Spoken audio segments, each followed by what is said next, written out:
We'll wait for 2-3 minutes and then we'll start trying to understand its history. And then we also have to understand today Marxism, socialism, communism, ideologies, and concepts. Then tomorrow, which is Friday? Yes, 3rd November, 4th November. 3rd November, we will discuss the road to Second World War. And Saturday, if you remember, at 6 a.m. we meet. We will discuss World War II and Cold War politics. And then we meet again on Monday, which is 6th, which will be colonization and decolonization. And as you remember, 7th November is our doubt session, which is Tuesday. This is, you have to send your doubts at islive@byju's.com.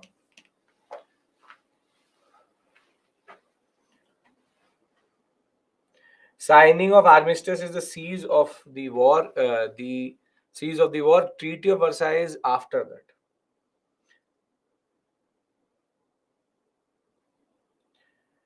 Unification of Italy was in Cavour's. It was not in Ottoman Empire's hand.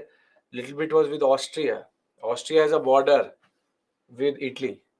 So in that unification, Trinotrist area was not basically consolidated by Cavour. Okay.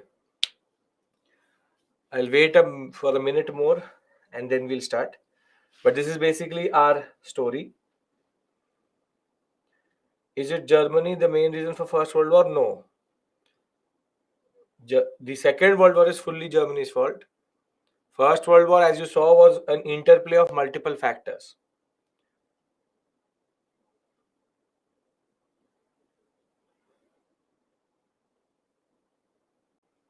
That. But even if they ask issues which were developing and then come to the 1900 to 1905 period, or rather that first 14 years. So you have to talk about those tendencies. It is on you how much you want to emphasize on that.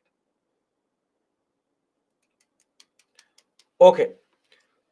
So we start module number 6 today. Russian Revolution and ideologies. That means, Pooja, that she was very instrumental in what we call as war relief, and that led to the formation of the Red Cross. A question was about modern communism. Again, Kishan, you're mixing up two things. Firstly, give me that question. But communism as an ideology has never, or ideologies have never been directly asked in the examination. Okay.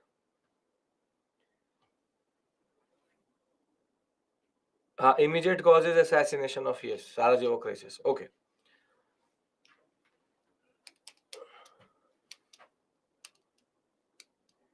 Still confusion. World War, like the reasons for alliances, different countries, or Germany started the war.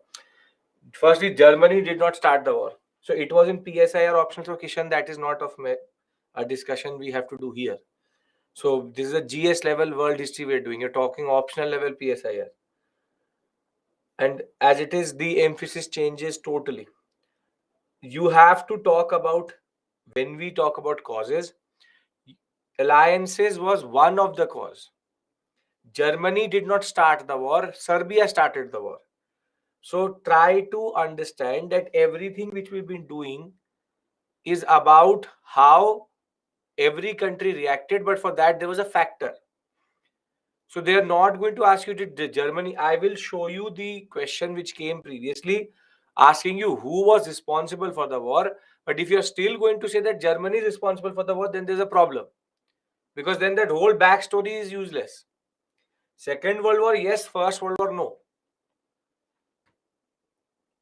How to write introduction cause, Vanshika, I'll tell that when we will do in the doubt section. The doubt class we have on Tuesday. I'll have a discussion on answer writing, don't worry. GS paper 1, always straightforward. Today we go to a country which we've been talking about quite a lot but have not discussed their history. We've discussed France, we've discussed America, we've discussed Britain, we've discussed, for example, we've discussed a lot about Ottomans, and we have gone into the intricacies of how these countries were fighting with each other. But one country which we have been talking about quite a lot is Russia. But we have not talked about Russia and how Russia is now going to become a major problem for the West after 1917. After 1917, it will become a major problem for the West because it will create a certain type of understanding which is going to be problematic. A new type of system is going to come out, and that is the problem of Russia at this point of time. So Russia ceased to be a threat. So maybe between 1900 and 1917 it was not a threat. After the First World War, it was seen as a problematic existence because Russia will become USSR, and that is the problem which the West will face generally. But there are two stories which we have to discuss here. First is the story of three events. One is called October Manifesto. This is 1905. Thereafter, you have February Revolution, which is 1917 February. And there's October Revolution, also called as the Bolshevik Revolution, first socialist revolution in October of 1917. Now, most of the students, they mix up this. There is a difference of for 12 years between October Manifesto and October Revolution. These are two very different events. We have to traverse from the period of 1800 and reach till 1917 to explain certain number of things. And for that, let's try to understand Russia. Now, when we talk about Russia, Russia is a very big country. Very, very big country. To give you a basic idea of that, this is basically the spans of Russia from the Pacific to the Northern Sea, to the Baltic Sea, to the Black Sea. It is a very big continent. So I'm trying to establish the geography here.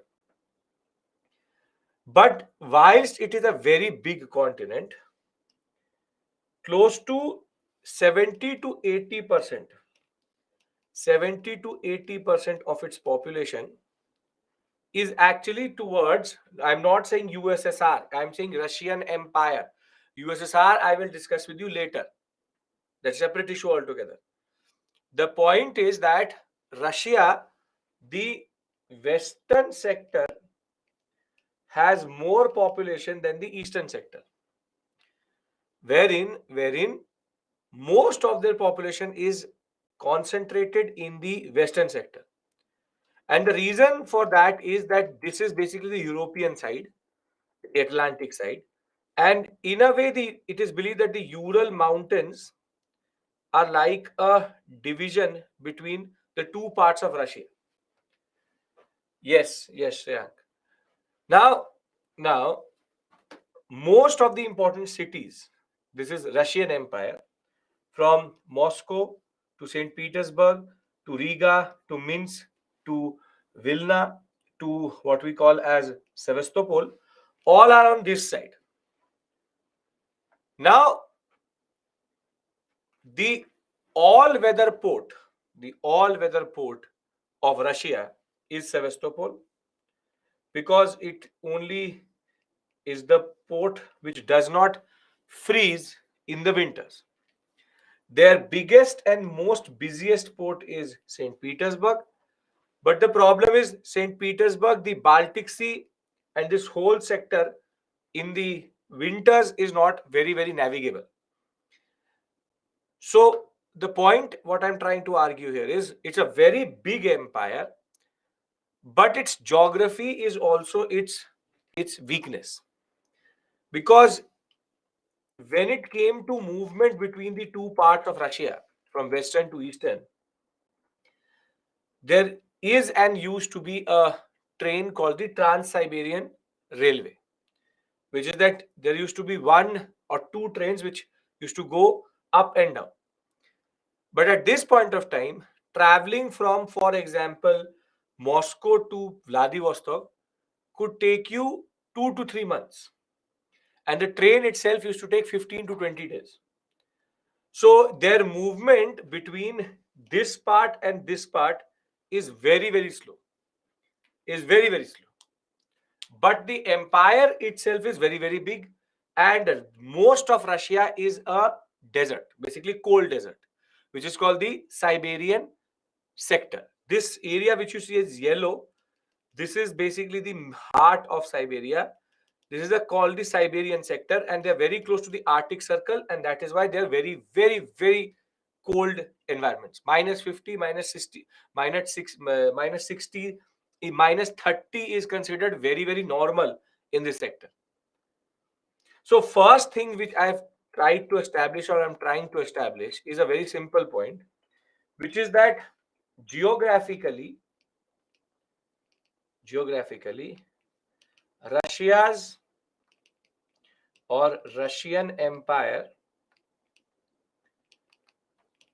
is vast, but the infrastructure and movement between Western and Eastern Russia is very limited. The empire is big, but that was problematic administratively. That was problematic administratively, because then it is a very, very hard empire to administer. So both parts are very in two different parts of the world itself, and they have a major issue of not having access to the Atlantic Ocean and naval power. Anybody has any issue in this point? Geography. We've been discussing about Russia quite a lot. You already know about Russia. Anybody has any issue here? No, sir. Now, let's talk about the polity of Russia, which is that how does Russia in a way operate, or what is the political structure of Russia? Now, when you talk about Russia, did not have direct access. It had to go through the Baltic Sea, or it has to go through the Mediterranean. There is no port of Russia which straight away opens into Atlantic. No port. They have to go via the Baltic Sea, the Northern Sea, or they have to go through the Mediterranean, which is basically problematic. And administrative issue would be that if you have a very vast empire in which it can take 2 months to travel in between two parts, the administrative communications, how you rule that area, is problematic.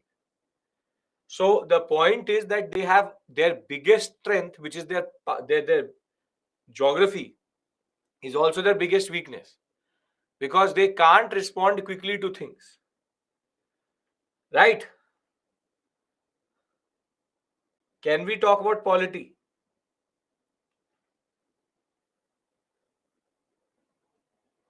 Okay, now the way Russia is ruled, they have a czar. They have a czar who's nothing but the king. Two different type of spellings you will see. Czar, czar. And very simply, the czar is the absolute power of Russia. More than that, he projects a lot of power, and Russia had created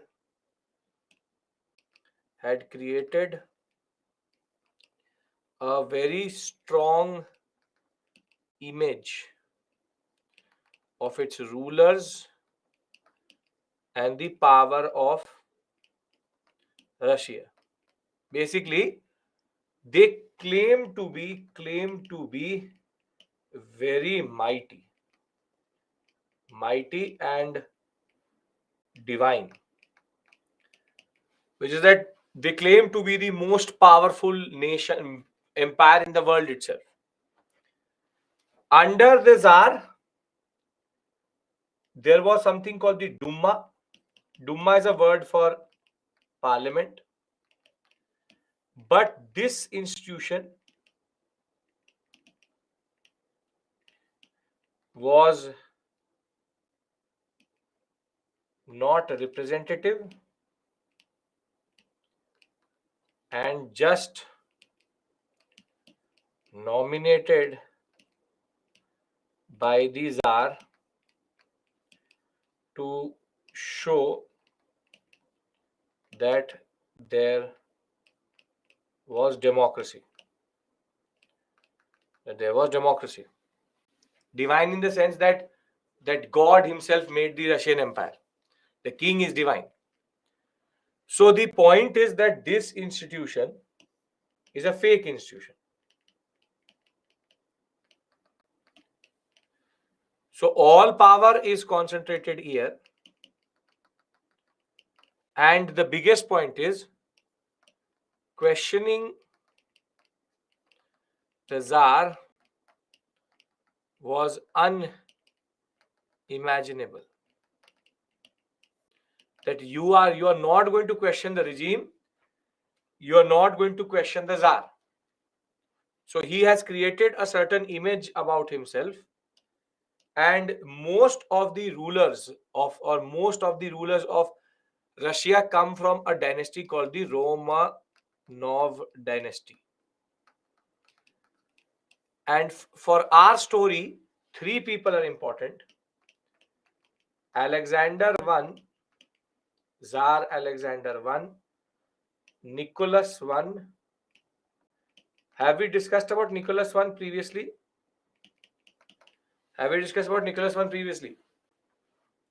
What context? Yes, Crimean War. So Nicholas I and thereafter Nicholas II. No, Elias, we'll discuss that same thing. Now, this is the power of the Russians, that they project a certain type of power.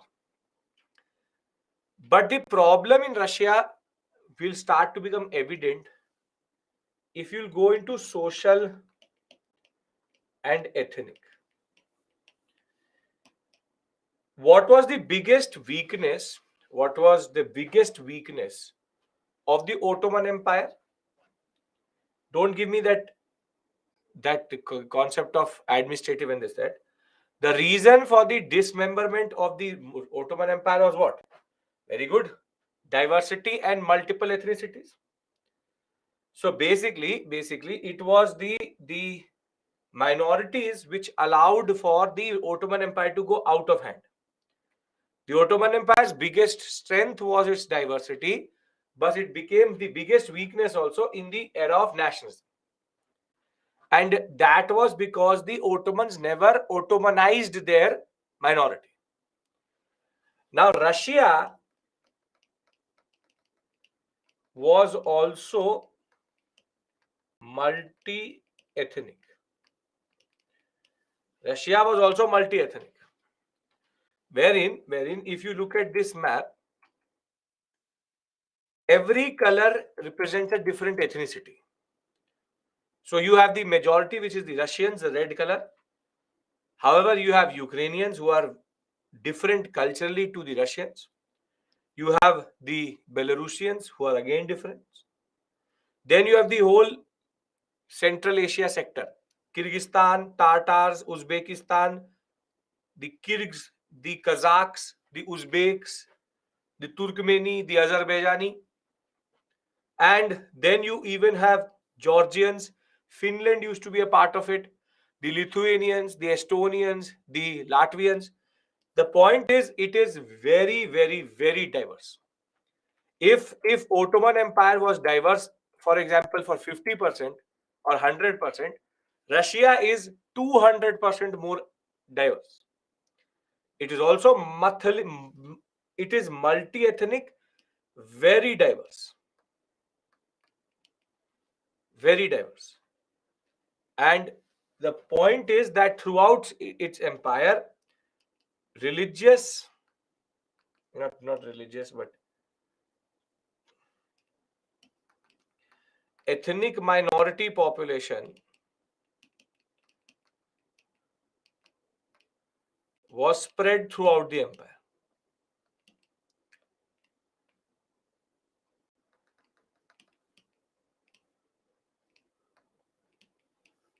Was spread throughout the empire. Now, this could have been the biggest issue in Russia. This could have been the biggest issue in Russia. But Russians were not like the Ottomans.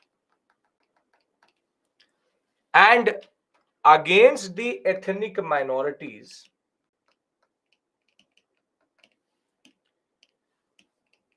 Tsar Alexander I followed a very conscious policy of what is called Russification.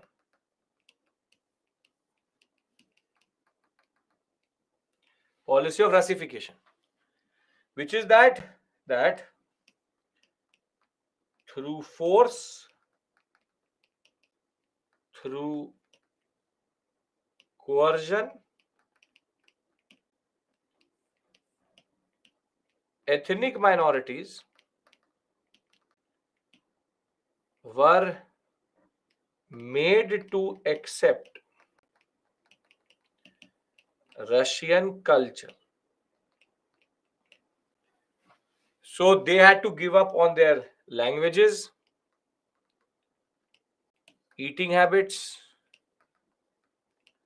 rituals, all were taken away.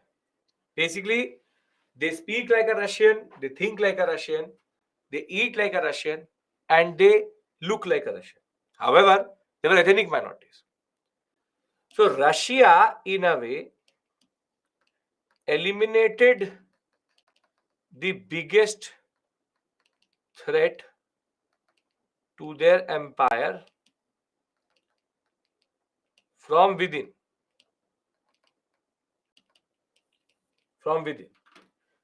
So the Ottomans had a ticking time bomb within themselves, but that is not true for the Russians. Russia culturally was very stable.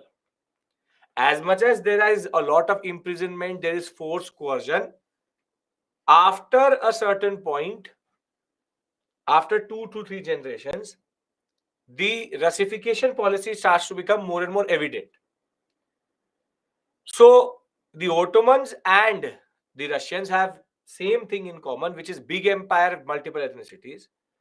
But the Ottomans chose not to push the culture of their own understanding. Rather, the Russians understood that this could become a threat over a period of time, and therefore Alexander I followed a proper policy of Russification. Make them think like a Russian and make them look like Russians. They should be Russian in character. So this is a very important policy which the Russians followed. Anybody has any issue here? Because then I want to talk about the different stratas of society. No? Okay. Now, so geographically we've established very big empire, port problem. Politically, Tsar is, I'll write all of this down in one PPT, don't worry. Tsar is the ultimate power. And now we also established that the ethnic minorities did not. So basically, the impetus of change in Russia is not going to come from the ethnic minorities because they have been Russified.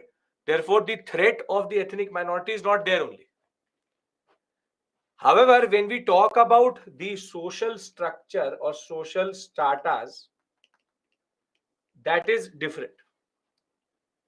Tsar is the title which is given to the king. Maharaja the Raj, that is. Now, you have aristocracy, which is basically relatives of the king, most wealthy and powerful.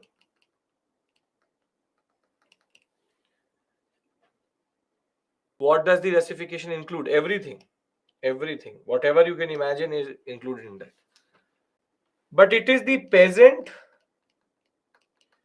and it is the artisans and workers which basically suffer.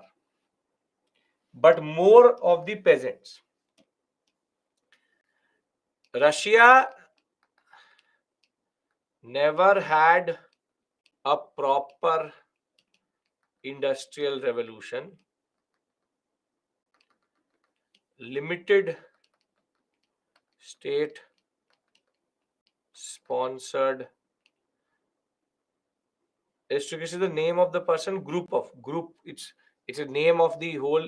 It's basically a generic term for everybody related to the king, aristocracy, nobility, whatever you want to call it. Limited state sponsored industrialization. On the other hand, the biggest issue is that here very long hours, meager pay. So basically, it's a standard issue. But the peasants are under even more distress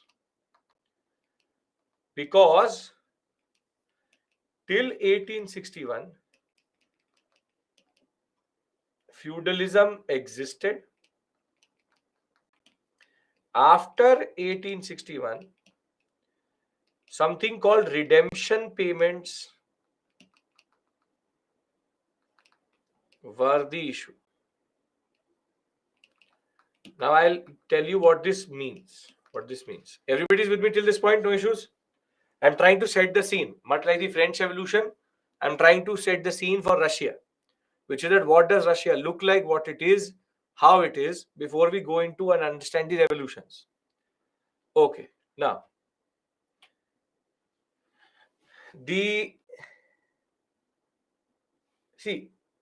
till 1861 there is serfdom. I'm coming to that. What is redemption payment? Wait. There's serfdom. Serfdom means that there's a landlord or vassal, as it is called, and you are the bonded labor of the landlord or serf. So you work on a land, land owned by vassal, and you can get basic subsistence agriculture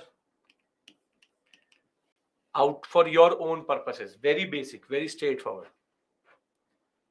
Now, this bondage between vassal and serf is both a social bond and an economic bond, but more of a social bond, which is that you are socially obligated to be with that serf, with that vassal. The point is that you are obligated. You can't go to a different vassal. It's a society based or socially sanctioned bondage. How you have dasa dasi, how you have socially accepted bondage. Now, in this concept, there is no what we call as room for peasants to do anything. So in 1861, serfdom will be abolished. And when it will be abolished, who will, if this is called the emancipation of the serfs, if the vassal loses the serfs, does it affect his economic status or economic, what we call as production capacity? Yes. A vassal would not want a peasant or a serf to go. Now, what basically happens after 1861 is that now the vassal serf relationship does not exist. But I have been for 5 to 6 centuries, for example, 2 centuries, for example, 200 years, generation after generation, my people have been serfs. So would I have any form of savings, any form of money which I have, any form of land which I own? No. I have nothing. So what these landlords did was that they said to the now peasants that you buy the land on which you used to cultivate. They say, what will you do? You buy this land. But the peasant used to say, how will I repay you? So he said basically EMIs, which are called redemption payments, that you redeem your land by paying the landlord monthly or seasonally, whatever it may be. Now tell me one thing, would land be cheap? Would land be cheap?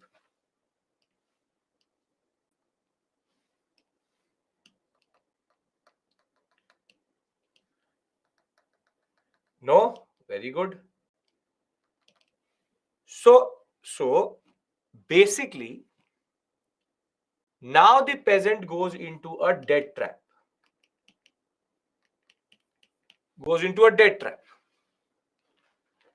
Because now he is in economic bondage. He has nowhere else to go, so he buys a very big tract of land, but that land is expensive. So if he gains, for example, 100 rupees a month, close to 80 rupees is basically something he has to pay to the landlord as redemption payment. So while lord vassal or vassal serf relationship was social and economic bondage, both, social bondage is gone. But now the economic bondage is there. So in a way, has the landlord preserved his interest by introducing redemption payments? Yes. So in a way, the position of the serf doesn't change, or the peasant doesn't really change. The name changes, but the position remains the problem. So if I am a peasant in Russia at this point of time, I am frustrated because I came out of a system which was there for centuries. Now I go into a system where my generations after will keep on paying to the same landlord now money because of the redemption payments. So if I try to create a certain picture which is that geographically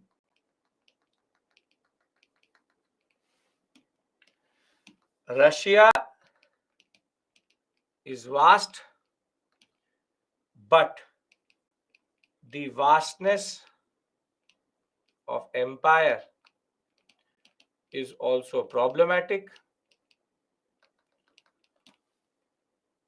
Politically, the Tsar is all powerful, and Russian empire projects a lot of power and strength. Socially, peasants and artisans are under distress, plus aristocracy enjoys power, but common people are suffering. Does peasant get salary during serfdom? No, nothing, zero. It's a social bond. Do you give salary to your slaves? No. So, in a way, Russia has a certain image, but it is a non industrial agrarian country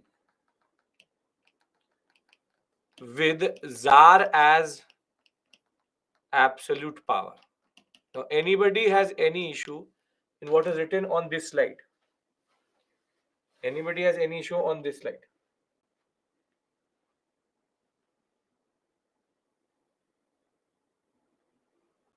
Aristocracy enjoys power, but common people are suffering. What is the issue in this? Non-industrial power, non-industrial power, agrarian country. Tsar projects a lot of power, and let's see. Well, we'll argue. Russification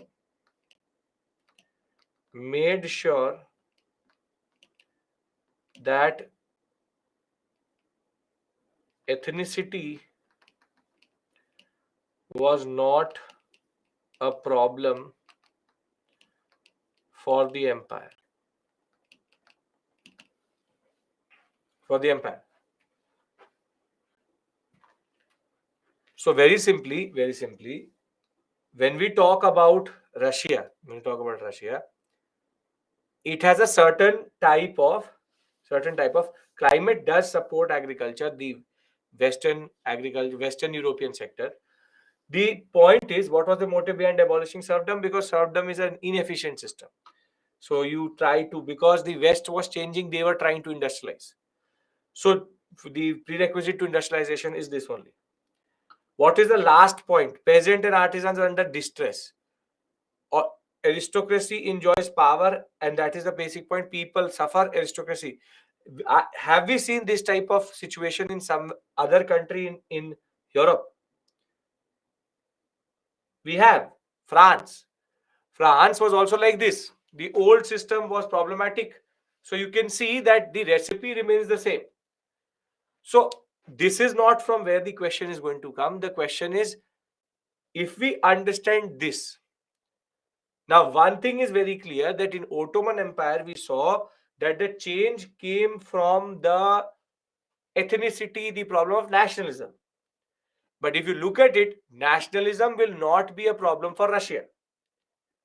So if it is not that, then what changed Russia?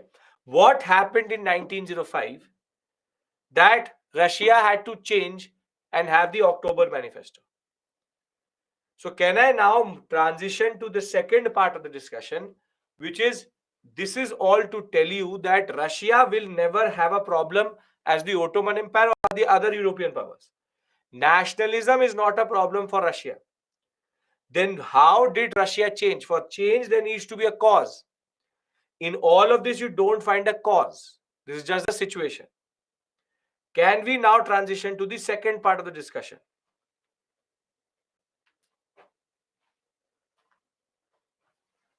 Okay. Now,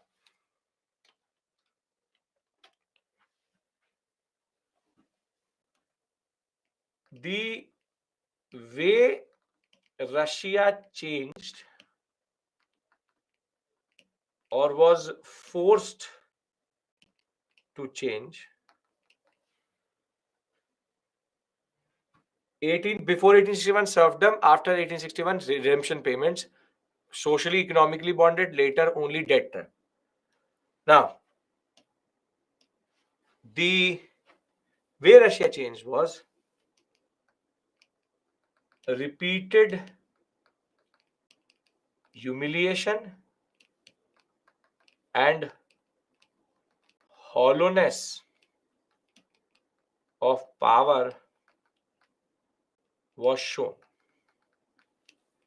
See, if I argue, or if I say that between 1800 and 1900, the only thing which Russia was actually successfully able to do was to basically humiliate itself, that statement is going to be right or wrong. That statement is right or wrong. It is a correct statement. Because beat the Crimean War,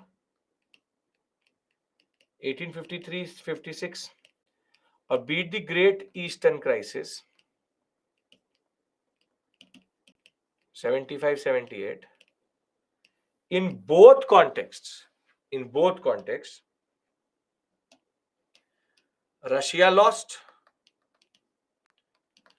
And more than that, whenever the British got involved,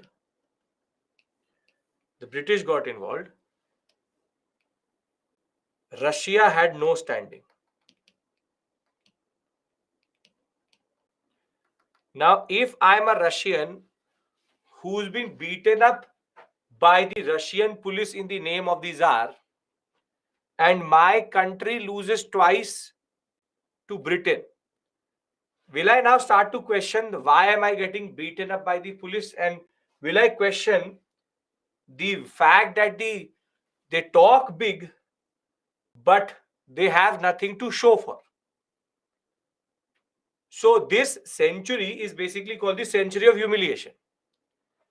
Here is the Tsar who is having very big processions. He's saying, I'm the most powerful, this, that. Now, but when it comes to fighting wars, as soon as Russia sees Britain entering, it leaves the building itself. So by 1900, one thing was becoming evident. Russia was not what it projected. And the people were now asking questions. That, okay, if you are so mighty, then why don't you show it to us? But the turning point is going to come in 1904, 1905. Can I discuss that?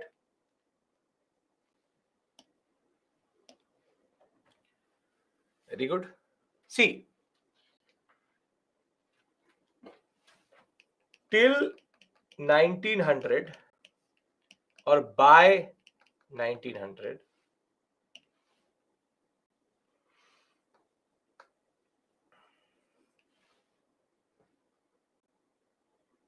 We'll talk about that when redemption will be later. Later, a person of Slompin is going to do it. By 1900, the eastward expansion. One second. The westward expansion ambition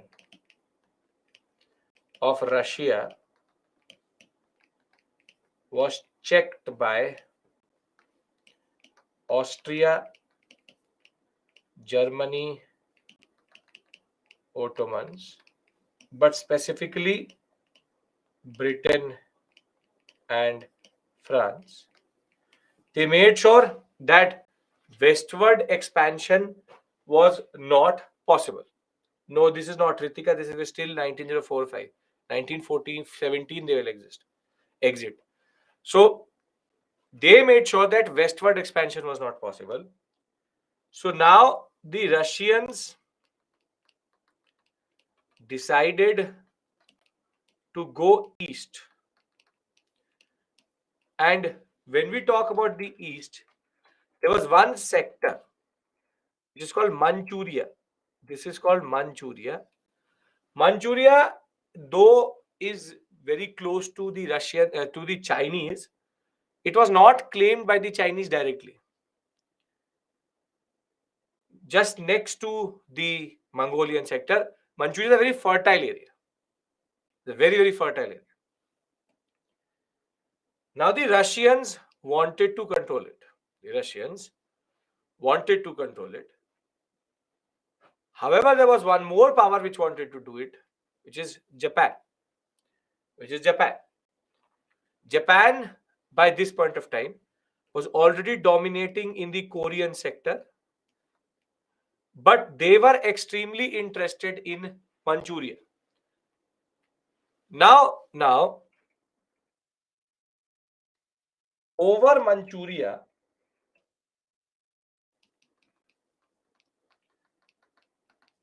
the Russians are now against the Japanese. Now, if you look at the Japanese, Japan is just one island, which is just basically one hill, what we call as a mountain range itself. There can be thousands, maybe lakhs of Japan which can fit into Russia. So when we talk about the Russian size, which is a very big empire, the Japanese are a very, very small power. Very small power. They are literally not even 10% of Russia. And now the Japanese and the Russians are fighting over Manchuria. And what we call as the Russo-Japanese War of 1904, the Japanese will defeat the Russians.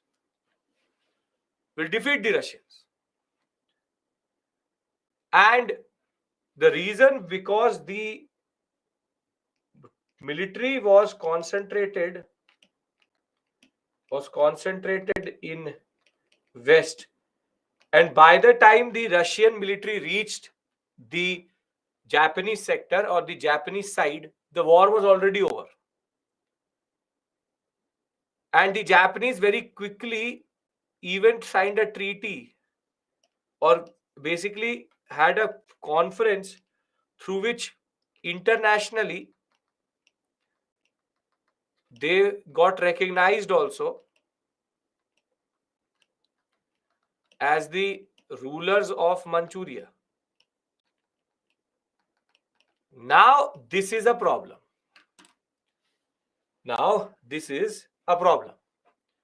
See, you get defeated by Britain and France, it makes sense. In cricket, you get defeated by Australia, South Africa, New Zealand, England. These are big countries. And they are cricket playing countries, test playing countries. So people don't say too much. Now you play against Nepal. and then you defeat. Then you are defeated.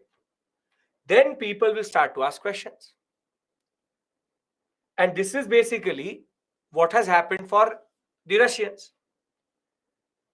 Russians have now got defeated by a power which is not even 10% of their size. And the Russo-Japanese War, therefore, the context for change comes from here, because now hollowness of power and strength becomes evident.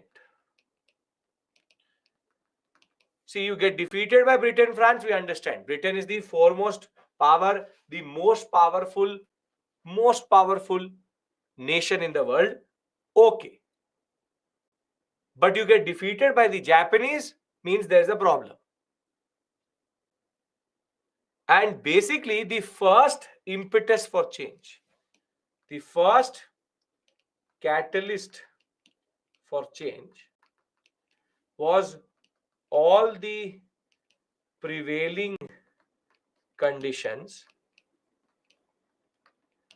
plus here the catalyst is the Russo-Japanese War. And what you get are protests, demonstrations, call for democracy, plus French Revolution, plus American Revolution, plus Enlightenment. What you get is basically call for democracy, protests, and demonstrations. When they are having difficulty in administering vast empire, why did the Russian king want to expand it further? Well, when you were a child, you had 50 toys. Then next time when you went into the store and your parents said, buy a toy, you said, no, I have already enough toys. I'm not that responsible. 50 is enough for me. Human nature. You want more. You want more, they wanted more. And because of the defeat, the Japanese Russians won't be able to help Serbia against Austria with British ignorance. Don't Alok bring in the first World War here. We are quite far away from the First World War, and this is totally independent to it. So very simply, protest, demonstrations, and call for democracy start. Now, there are multiple demonstrations. In the year of 1905, there are multiple demonstrations. Japanese were aggressive. Yes, Japanese were aggressive because of their industrialization. So in 1905, there are demonstrations which are happening. And the Tsar at this point of time is the fool called Nicholas II. Is a fool called Nicholas II. Now, when it comes to solutions, when it comes to the fact that what is the solution? Call, not lol.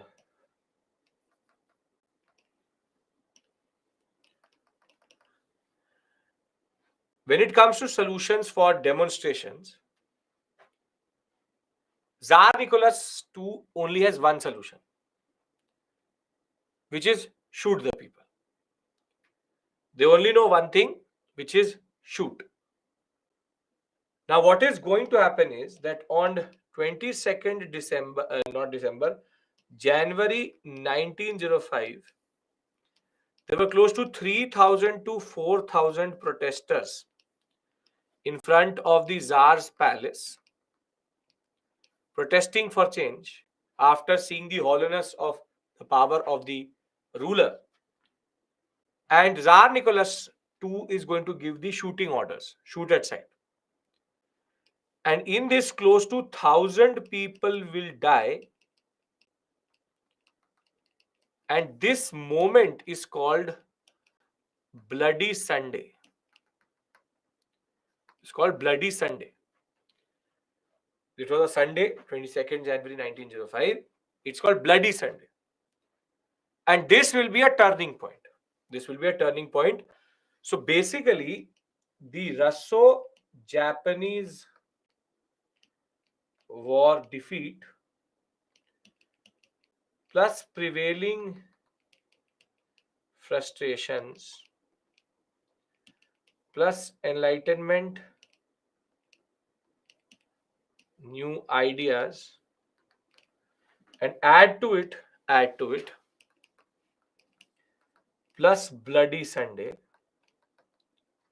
and what you get is that now Tsar Nicholas II is under pressure to do something. And basically the military generals, they still support the king. They still support the king.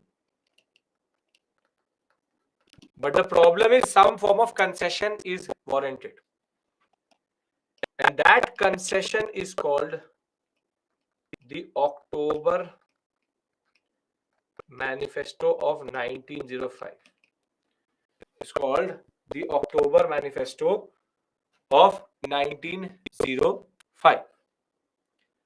And why is the October Manifesto so important? Because it will make Russia from an absolutist monarchy into a constitutional monarchy. He will make Russia, the October Manifesto, therefore, one second, the October Manifesto makes Russia a constitutional monarchy. It allows for political parties to operate. Duma elections will happen.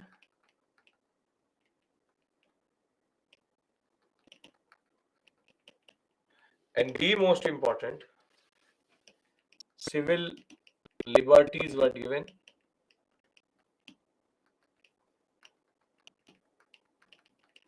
However,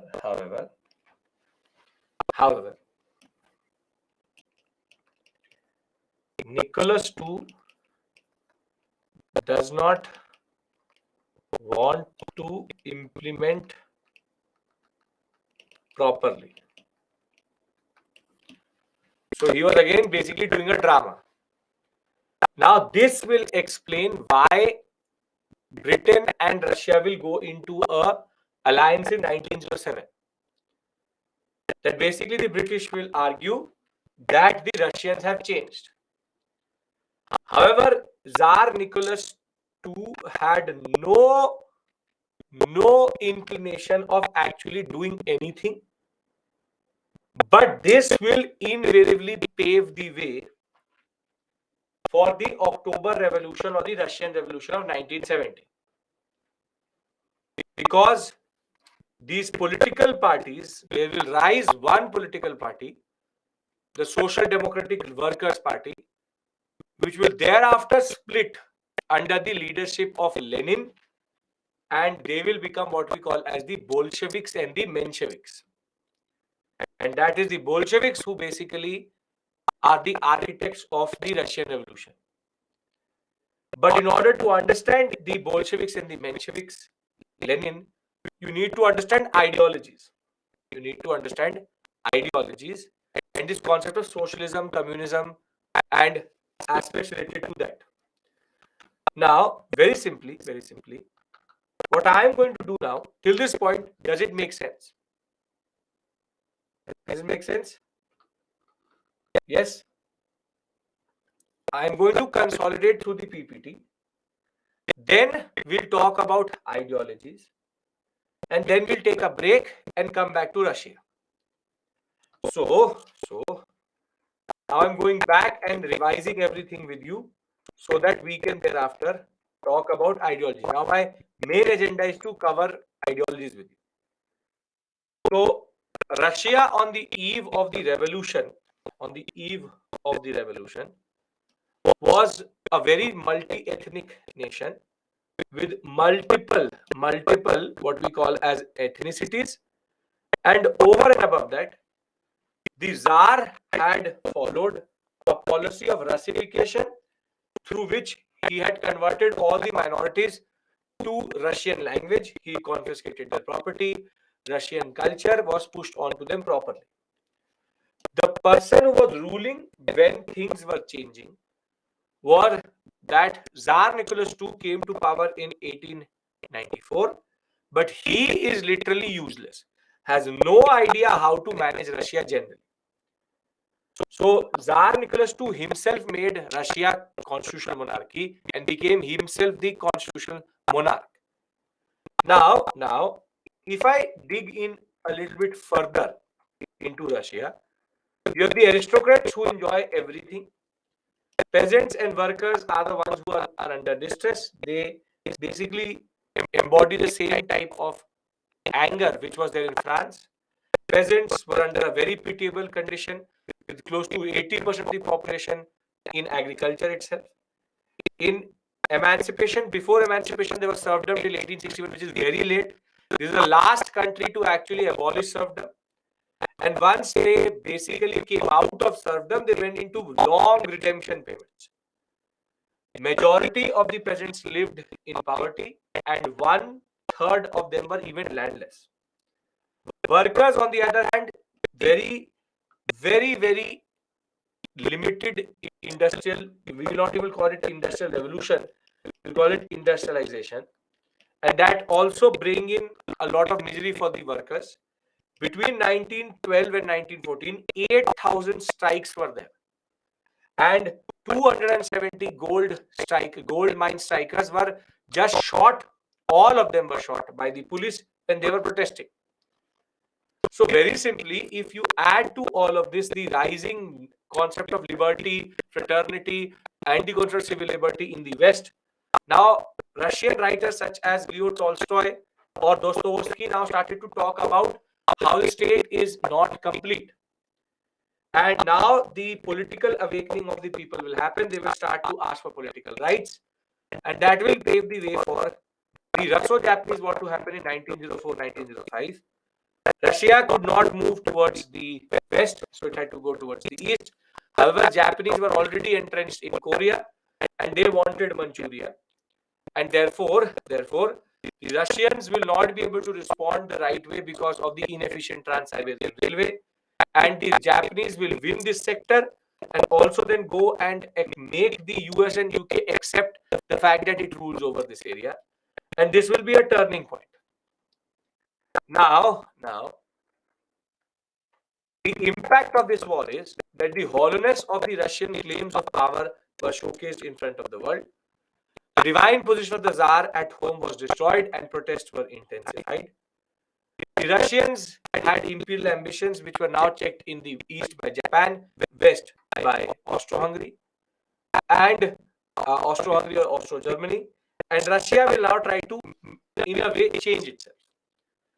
But with waves of protests happening, there will be multiple moments in which there will be police firings, but one of the most deadliest was the Bloody Sunday event. And now Tsar Nicholas II had to give some concession, and he gave it in the form of the October Manifesto of 1905. Now issued on 17th October 1905 by Nicholas II, it gave civil liberties to the citizens, created the first Duma, which is a proper parliament, universal suffrage for men in Duma elections, and the point was many of the demands were not fulfilled. For example, abolish redemption payments, not done. Better conditions, not done. Political prisoners should be leave, not done. So very simply, the Tsar had no intention to sticking to the manifesto. It was just to make the people, in a way, calm down. It's a concession to literally calm down the people. Now, the point which you need to understand here is, with radical political parties appearing across the different what we call as Russian political landscape, though the Tsar never really properly Duma is not the name of election. Duma is the word for parliament in Russian. The point is that the Russians, by doing what they did, which is Nicholas II, by doing this universal suffrage means that all males were given suffrage, which is the right to vote. By that was also rigged later. By creating the Duma, it allowed political parties to rise, and that will be the catalyst for the second change which will come in Russia. And as it is, you can see that when the first Duma tried to take a little bit power away from Tsar, he dissolved it. Second Duma again tried to do it, again dissolved. It is only the third and the fourth Duma, which basically was conservative, did not touch Nicholas II's power, that actually survived. And the second and the the third and the fourth Duma was under a prime minister. His name was Slompin, whatever you want to call him. He did want to modernize Russia a little bit. He is actually the one who abolished the redemption payments also. He's also the one who actually abolished the redemption payment concept. He tried to do a lot of good things for Russia. He will abolish the redemption payments when he will be the prime minister, third and fourth Duma. He will give a lot of these peasants land in the Siberian sector. They will become very big peasantry called the kulaks. Then industrial growth will also increase just before the First World War. But what will happen is that at this point of time, the Tsar came under the influence of one personality, very famously known as Rasputin. Rasputin murdered or got Slompin murdered by the secret police. And till 1916, Rasputin actually was a very useless but important advisor of Tsar. And he will himself get assassinated in 1916. And thereafter, there will be some sanity which will come in Russian politics. That is not the point. The point is that what we've discussed till this point is to understand how can political parties rise in Russia. We established Russia, we established the first catalyst of change, we established how Russia is going to have now Dumas and how political parties will come. But within these political parties, there will be what we call as socialist parties. Now, I want to discuss socialism, Marxism, and communism with you if the first part of the political story is clear. Once we've covered ideologies, we take a break and then we go back to Russia to understand the Russian Revolution. Yes? Okay.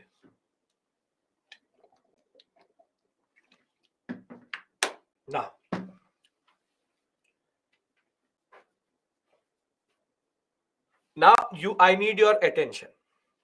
I need your attention because this is an important section. As it is, there's a lot of you can say misinformation. Most of the people don't know what they mean by left, right, or what socialism and actually communism means. Now, first things first. This is the portion out of which you can't basically get a GS level question, which is discuss Marxism with us. Discuss Marxism. What is socialism? What is communism? These questions are optional level because Marxism is not that straightforward as I will basically show you. And there are people till today who are decoding what Marx wanted to argue. Departments working to understand what socialism and communism is. And very simply, from a UPSC aspirant, you can't expect him or her to write a exam based question which talks about within 250 words Marxism. That is not possible.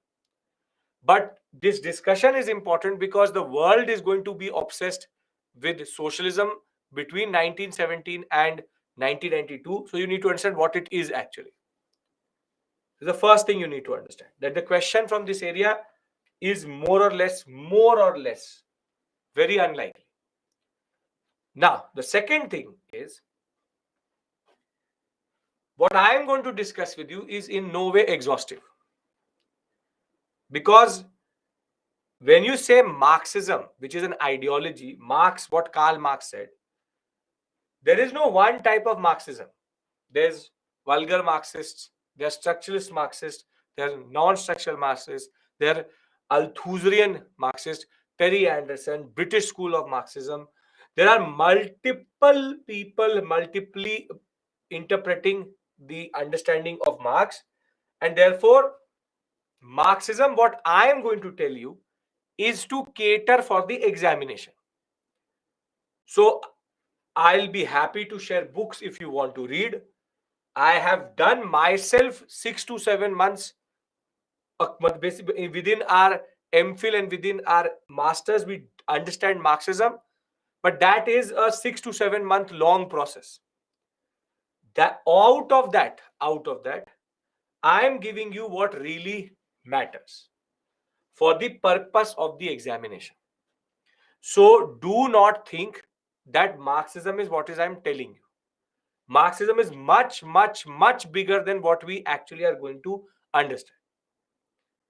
If these 2 points are clear to you, then I would like to move and discuss who is Karl Marx and what is the concept itself. Okay. Now, firstly, never use Marxism, socialism, and communism, and specifically Marxism and communism and Marxism and socialism interchangeably. Because Marxism is an ideology and socialism and communism is part of that ideology. So basically, it's like saying that Satyagraha and Ahimsa are the same thing. Or Gandhian Satyagraha and Ahimsa are the same thing. Which basically makes no sense. Because Satyagraha is not just Ahimsa and other things also. Ahimsa is part of Satyagraha. Same way, socialism and communism is not Marxism, but they're part of Marxist ideology. This is the first major mistake which most of the students do, which is not understand the difference between these words. Now, a person called Karl Marx, born into the German states, he was born during the Industrial Revolution period, and he tried to understand the Industrial Revolution. His ideologies, his understanding was too radical for the German states, and he was thrown out of Germany, and he met his very good friend Engels in London, and he settled in the UK, in England. And one thing should be very clear to you, that Karl Marx did not have a lot of money.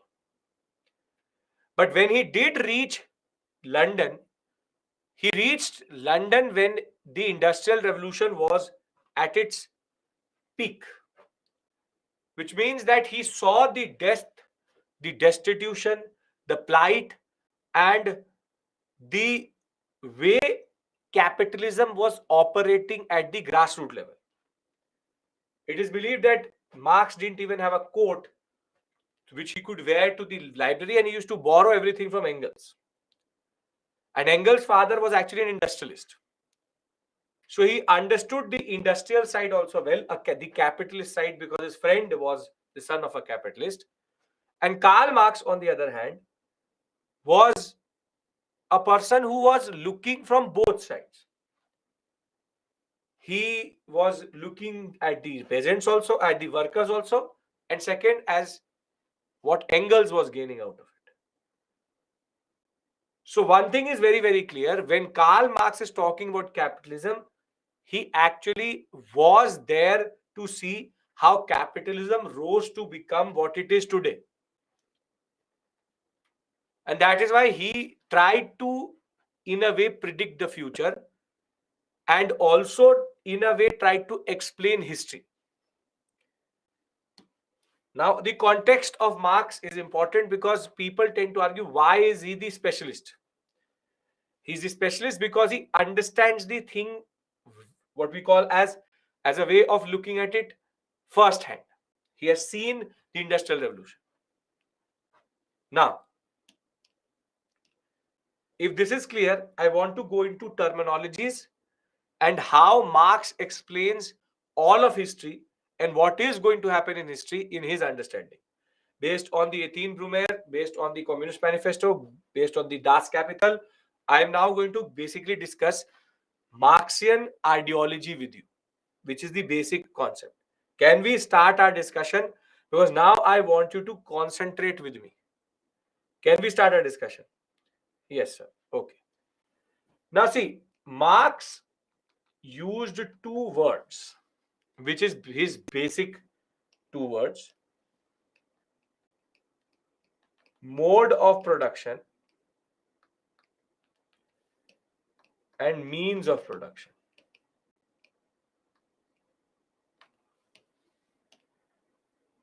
According to Marx, mode of production was the prevailing economic production system or economic system, and means of production was the basic unit of labor or basic unit needed to run the mode of production. The mode of production. So a very simple example of this would be capitalism is factories. So that is the mode of production. So the mode of production which we live in today is called capitalism. And the means of production was then what? If the mode of production is capitalism, means of production is what? The mean of production, according to Marx's means of production, is labor. Not you are mixing up factors of production with the concept of means of production. Try to understand this point. Mode is the prevailing system, capitalism. So the basic unit of labor in capitalism is labor or worker. This is a very important point you need to understand. It's not confusing. Kuraku, I have not even started to complicate it. It's a very straightforward concept. Don't tell me factors of production. Stop putting in your modern economics into this. So very simply, mode is capitalism. So means is labor.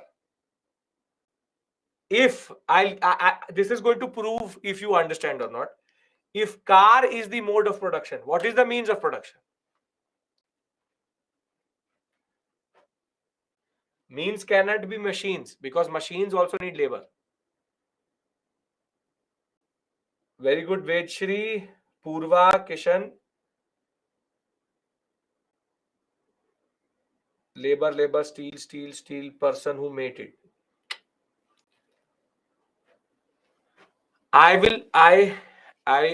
You are saying driver, the person. I give you a car. I give you the best car in the world. I give you the driver also. Can a car move without the fuel? So the means of production is fuel, petrol. Understand this point.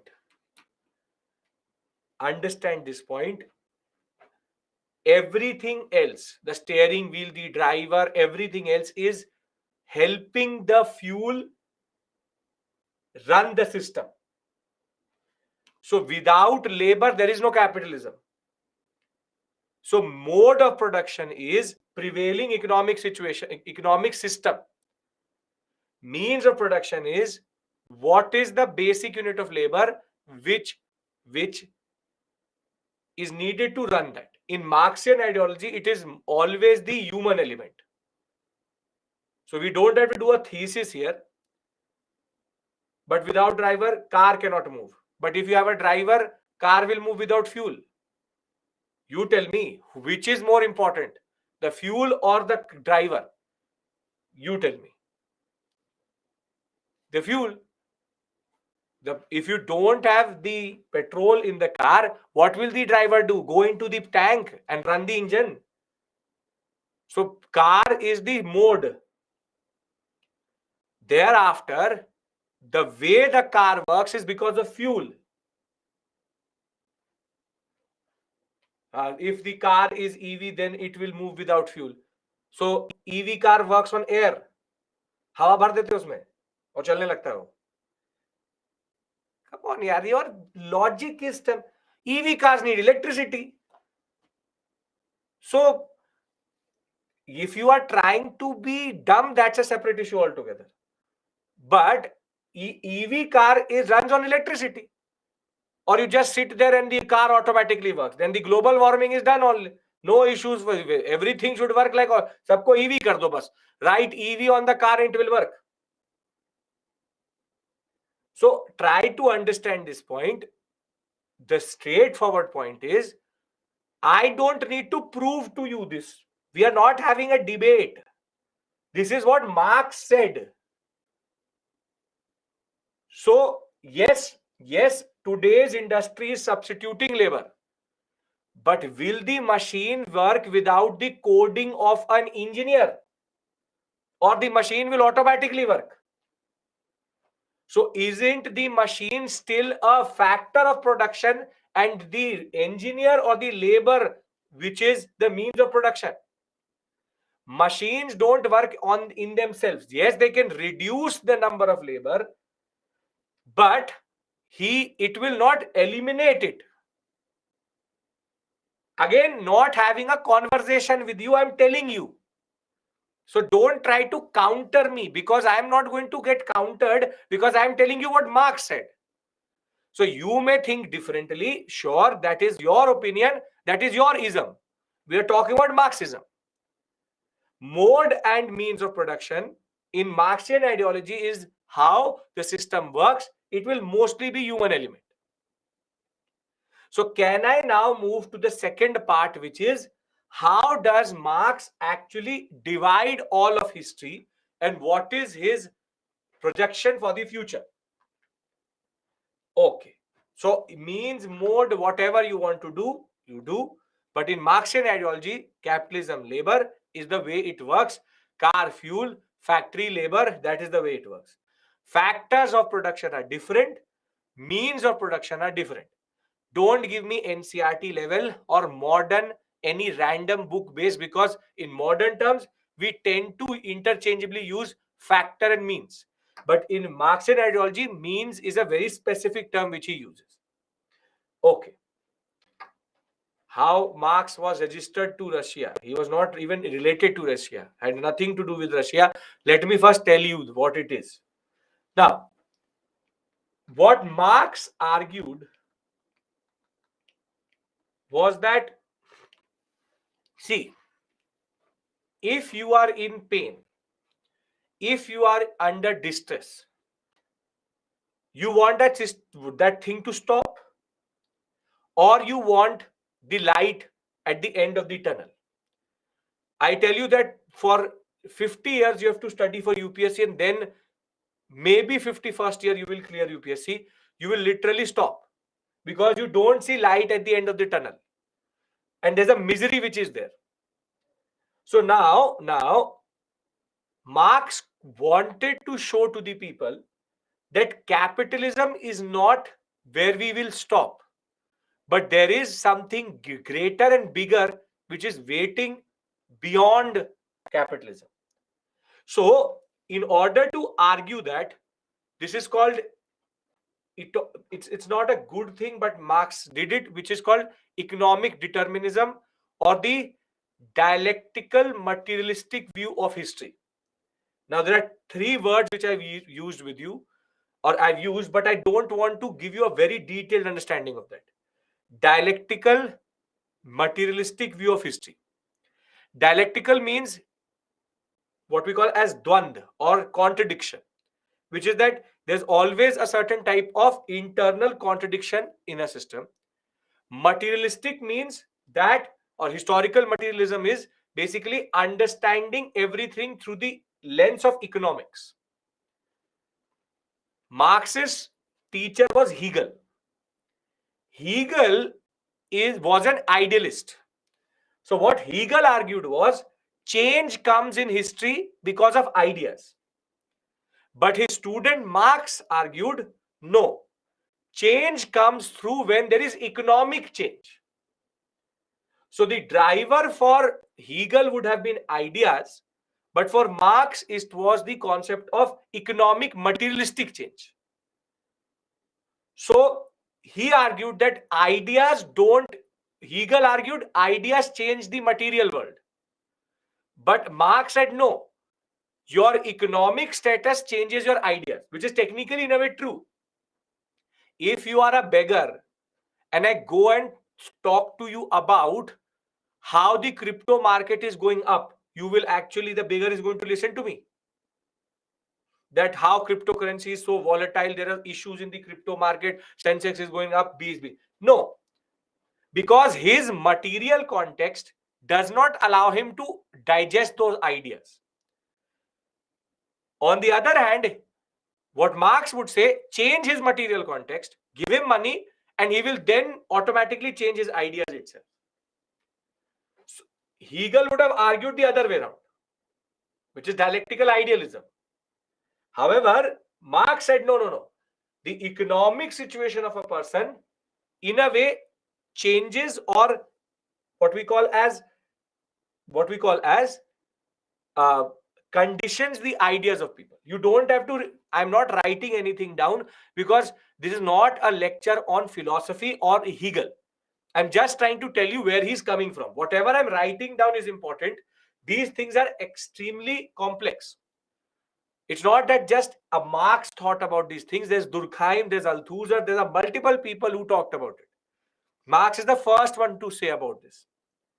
So very simply, this may be a revision for PSIR, history and sociology optional, maybe for somebody from anthropology, but I'm trying to basically bring it down to a certain level for GS.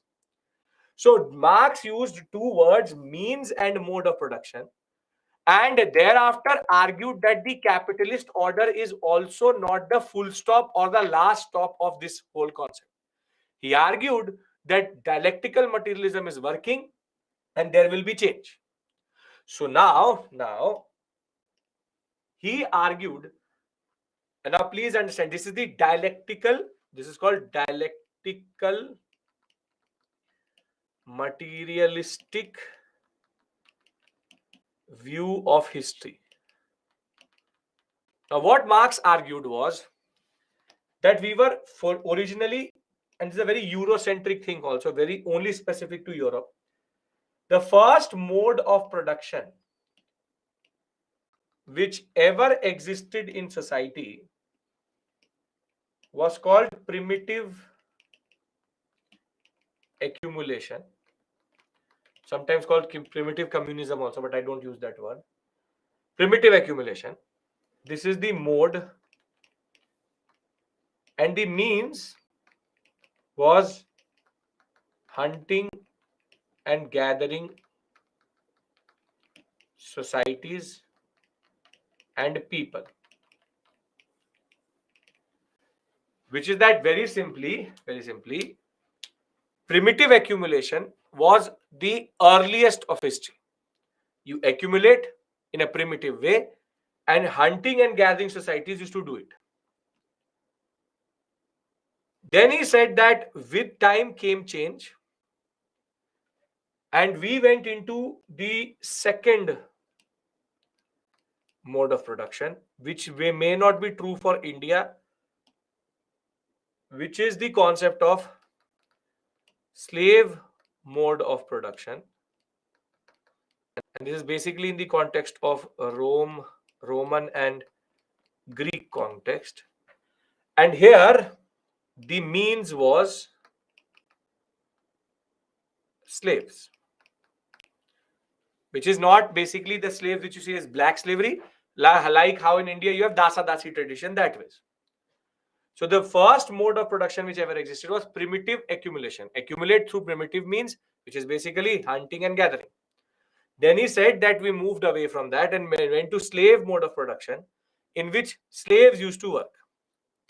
But then he said that this system also did not become stable like this and moved forward.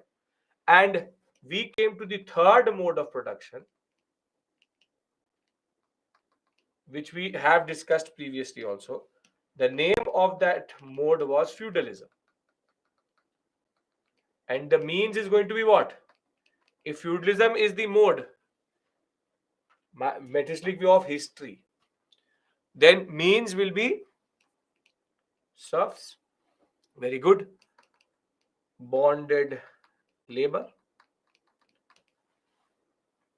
Now, we have already seen how within feudalism itself, there were multiple contradictions.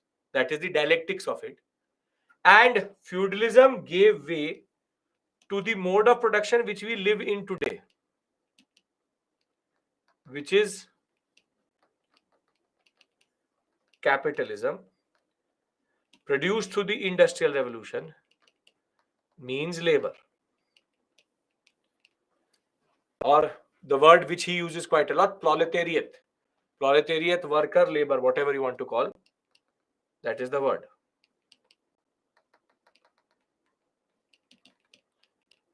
Now, Marx said that this is not the end. This is not the end because there are three issues in capitalism.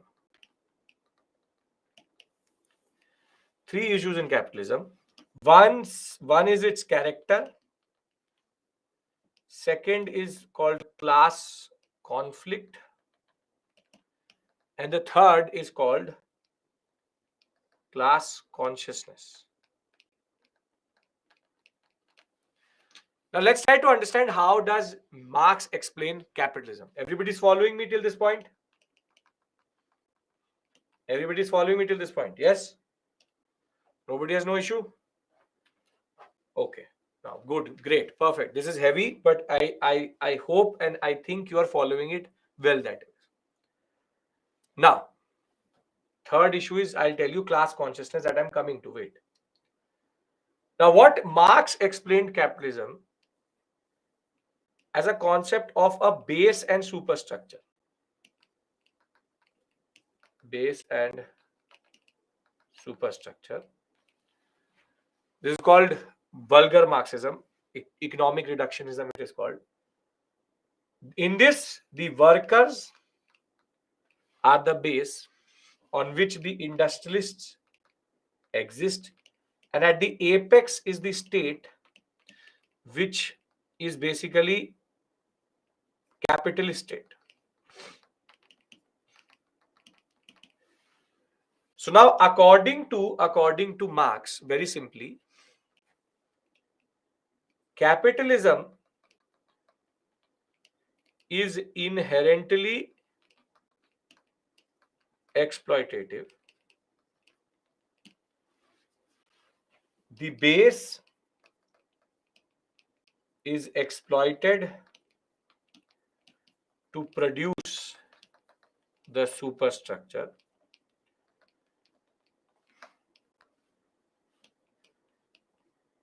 Inequality and poverty are the most important feature of this system, and the state embodies the interest of the industrialists. Basically, the nation state has a very close nexus with the industrialists.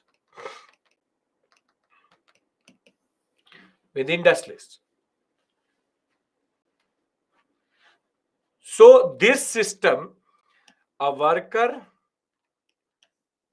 will never gain anything. As he used to say, he will never bear the fruits of his labor and will never gain anything and only be exploited. However, he argued that change will come because of class consciousness and because of class struggle. Can I discuss class consciousness and class struggle with you?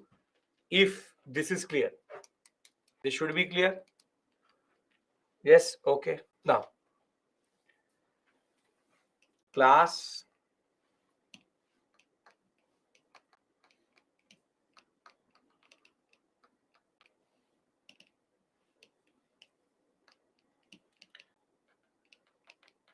now pay attention.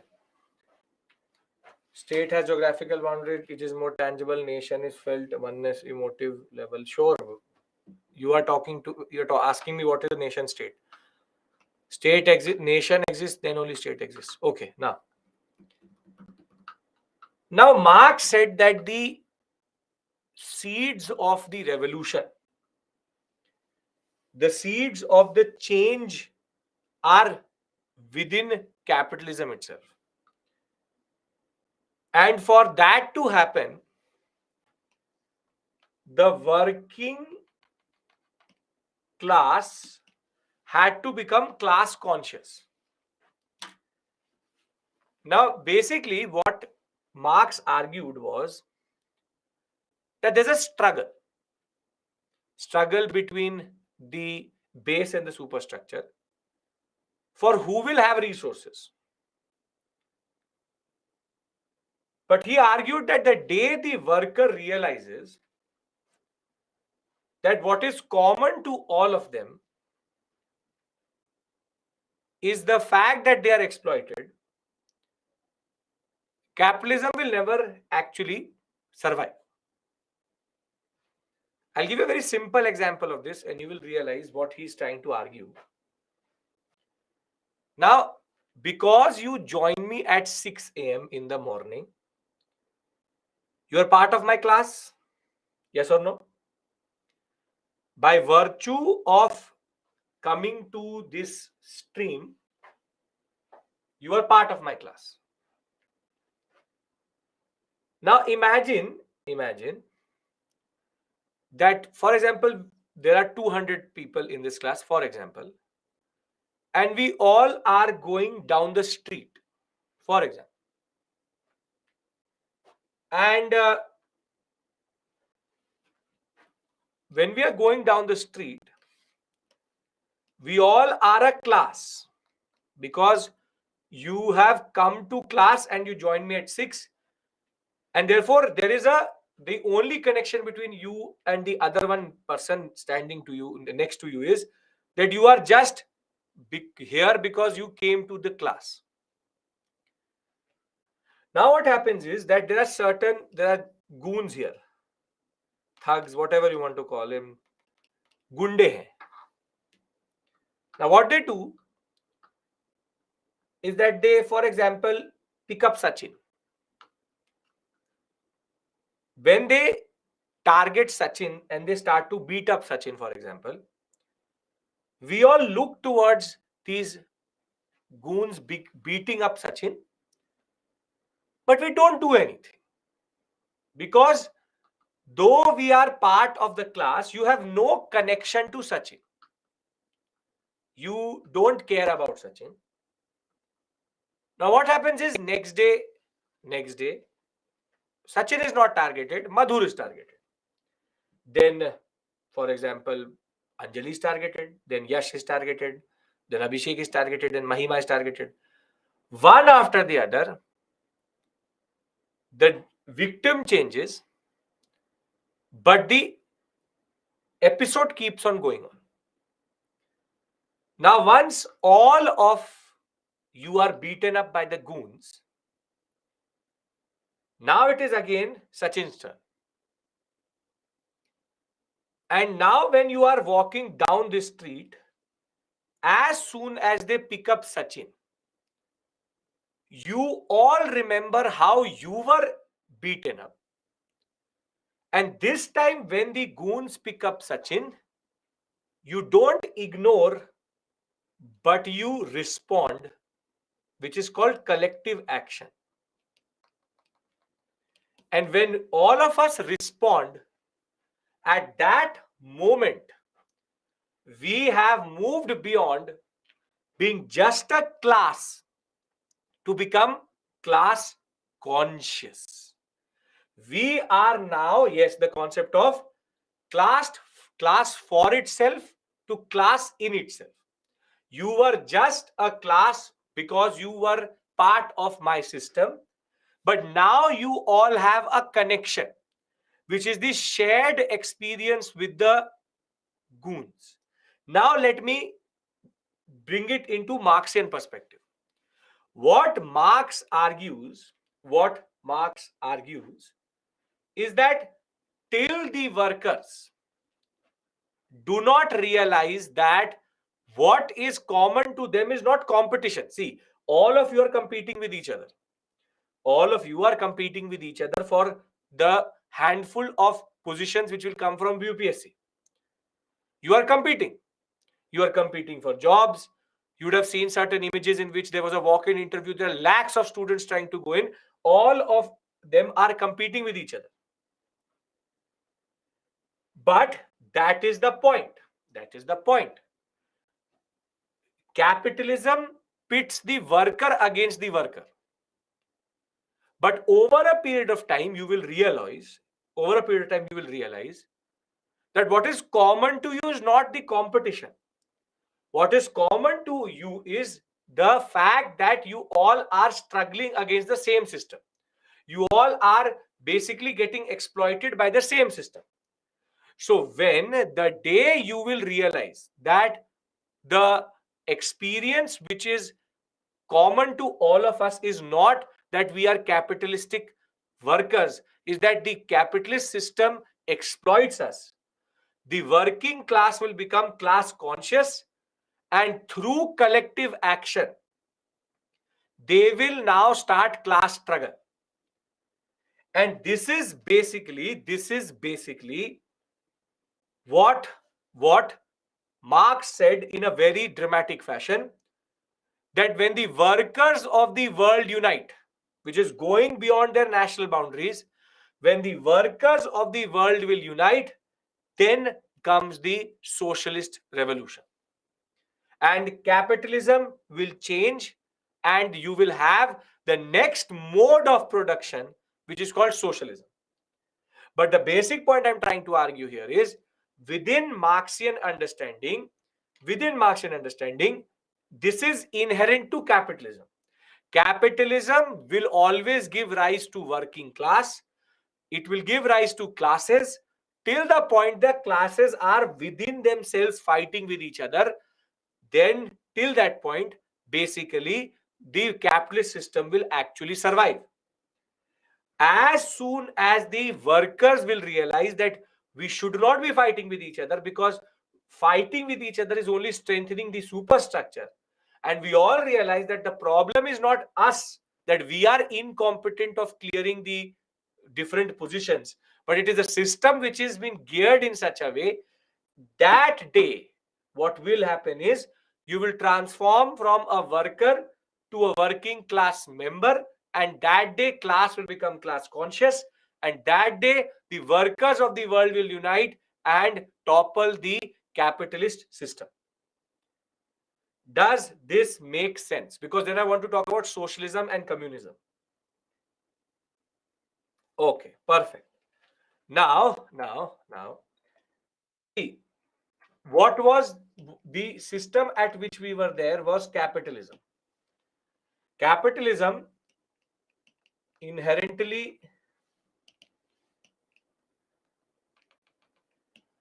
exploitative. State works for the industrialists.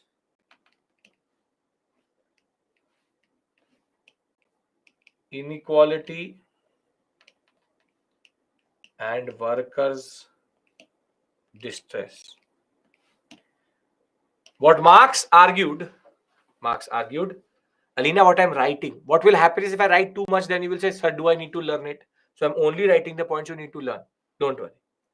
So what Marx argued was, this will lead to class conflict, will in turn will lead to class consciousness, and that will lead to class struggle. And what will come is what we call as the proletariat revolution, and a new mode will come, which is socialism. Now, what is socialism? Mode of production, socialism. Now, see, what socialism is in Marxian ideology. The state which embodied the interest of the industrialist will be replaced by a state which is worker oriented, basically a state controlled by workers. The main task of this state is going to be redistribution of property and equality. And more than that, socialism is a transitionary phase to the last mode of production, which basically Marx argued was that after socialism, once everyone will become equal, the state will dissolve itself and we will enter into the last mode of production, which is called communism, which is classless, stateless, egalitarian society. Now, please, I have to say something right now, very important. See, socialism can exist, which is the fifth mode.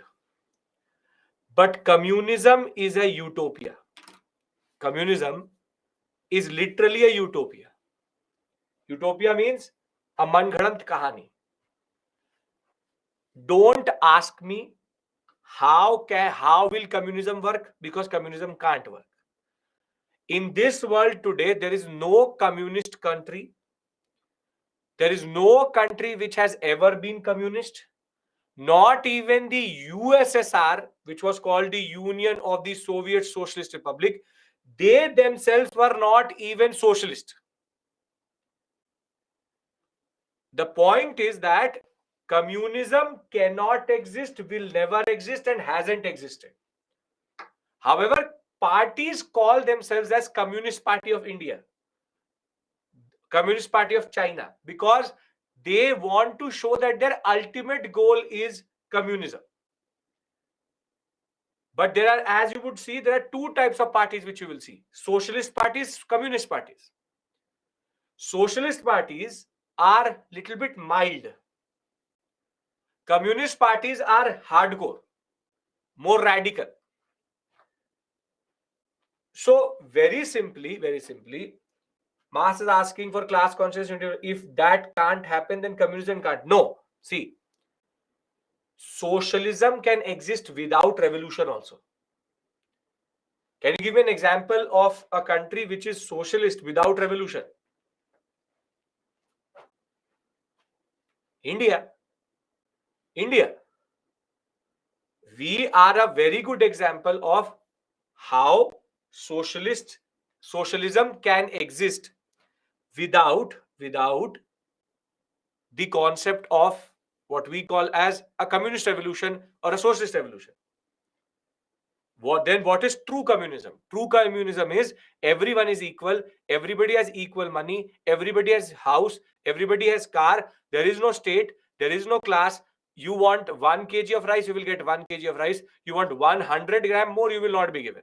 Everybody goes to the what we call as communal factories. They work there, they produce for everyone. There is no concept of surplus, there is no concept of private property. Everything is state owned, everything is owned by everyone. That is the problem. It is everything having everything. That is the problem. So true communism is a totally different concept itself. It cannot exist. That is the point. So don't try to make it work, because it will not work. So very simply, India is a good example of what we call as socialism, and which is called try to understand this.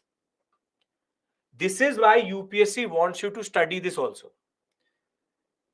Very simply, it is good to be a socialist, but not a communist. Try to understand this point. It is good to be a socialist, but it is not good to be a communist.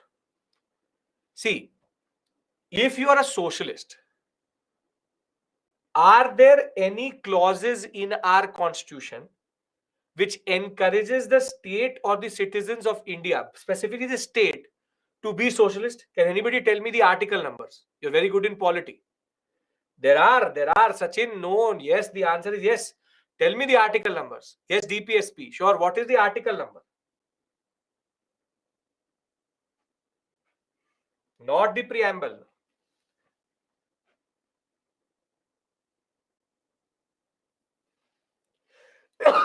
Sorry.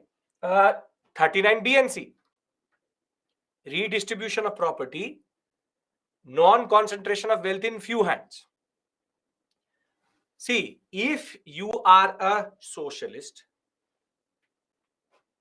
which India is also, what do you want? You want workers' welfare? You want peasant welfare? You want people to be equal? You want people's welfare to happen? You want a state which embodies the interest of the common people? Then what is the problem? What is the problem in that? Land reforms was a proper socialist move. What is the problem in you thinking or working as a government servant? You are at the end of the day a civil servant. People forget that you will become an IAS officer, sure, but you will be called a civil servant. You're the servant of the people. And if an IAS officer wants equality in his district and he works for the welfare of the farmers, of the people who do not have money, what is the problem in that?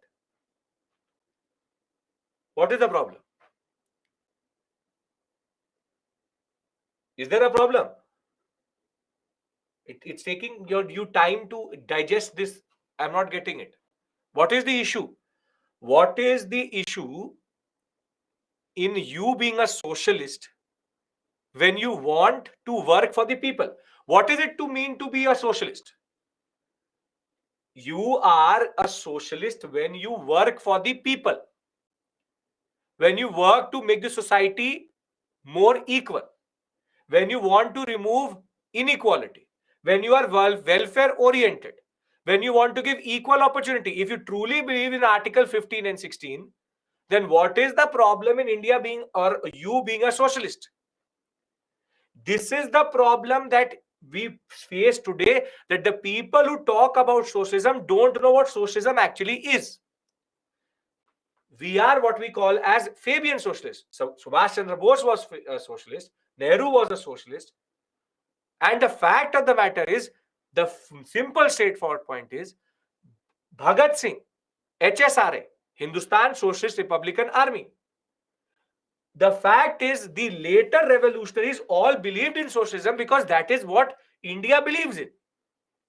So it's not that Nehru forced socialism on everybody. HRA became HSRA. Nehru and Bose were part of the socialist faction of the Congress itself. Then what is the issue? Because why am I having this conversation? Because today people who write messages on WhatsApp don't know what they're saying. So if equality is not what you are working for as an IAS officer, if you are not true to the provisions of the Indian Constitution, then what is the purpose of becoming an IAS officer? You will very, very proudly say in the interview, I want to work for the nation. The nation has given me quite a lot. I want to do back to it. Nation means industrialist. Nation means industrialist. It means the people of India. It means the people of India. So if you don't want to work for the people of India, then what is the point of all of this? So understand this point, that it is not that socialism has always a negative connotation. That is why our constitution embodies the concept of socialism. Ironically, most of the religions in India, most of the thinkers in India, most of the values in India are about the concept of socialism. We argue Vasudeva Kutumbakam, right? That the world is one brotherhood. We were the first to say that. Marx said later, now the workers of the world should unite. We are already saying that very simply, we all are together. So is becoming Robin Hood called socialism? That is the problem. No. When you will become an IAS officer, you will go and loot an industrialist and give the money and distribute it into the farmers. That is what an IAS officer does. No. When money will be allocated to your district, who will you keep in the mind? Who will you keep in the mind? This is why UPSC wants you to study world history. Who will you keep in the mind? The people of your constituency or the people of your district. The poorest of the poor. Not that, okay, this will impact this section. This is called the concept of socialism. See, socialism has meant a lot of things and has been a lot of things. But in Marxian socialism, this is what actually it means.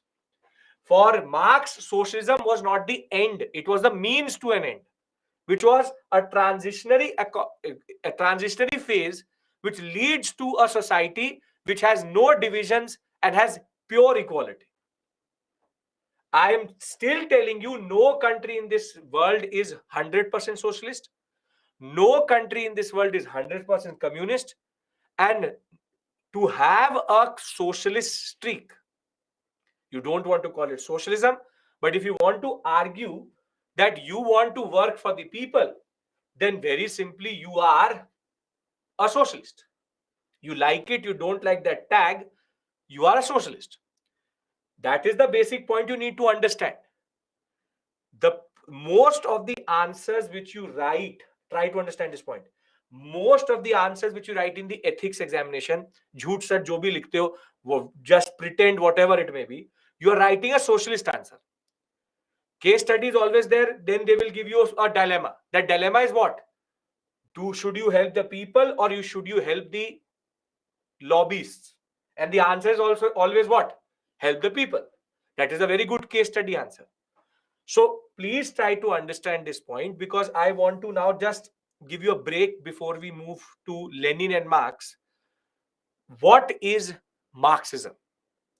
Marxism, imagine a peasant or a worker listening to Marx in 1850 when he says to the worker that your plight will end.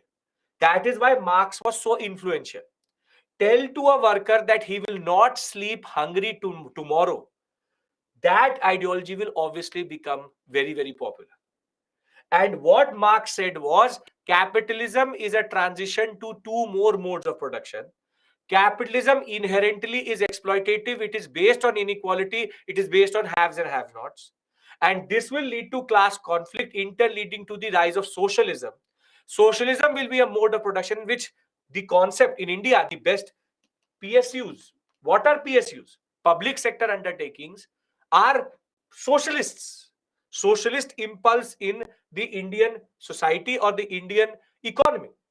The fact is that the workers will now have public sector. The government will control the property of the industrialist. They will not produce for profit, but they will produce for the people.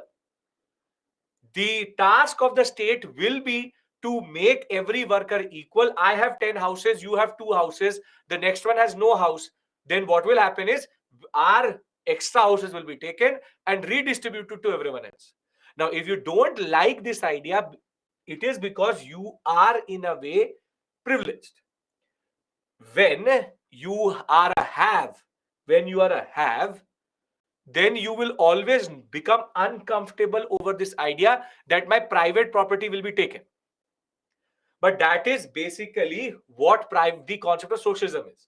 Everybody should have equal opportunity. Everybody should have equal, what we call as money. Everybody should be equal.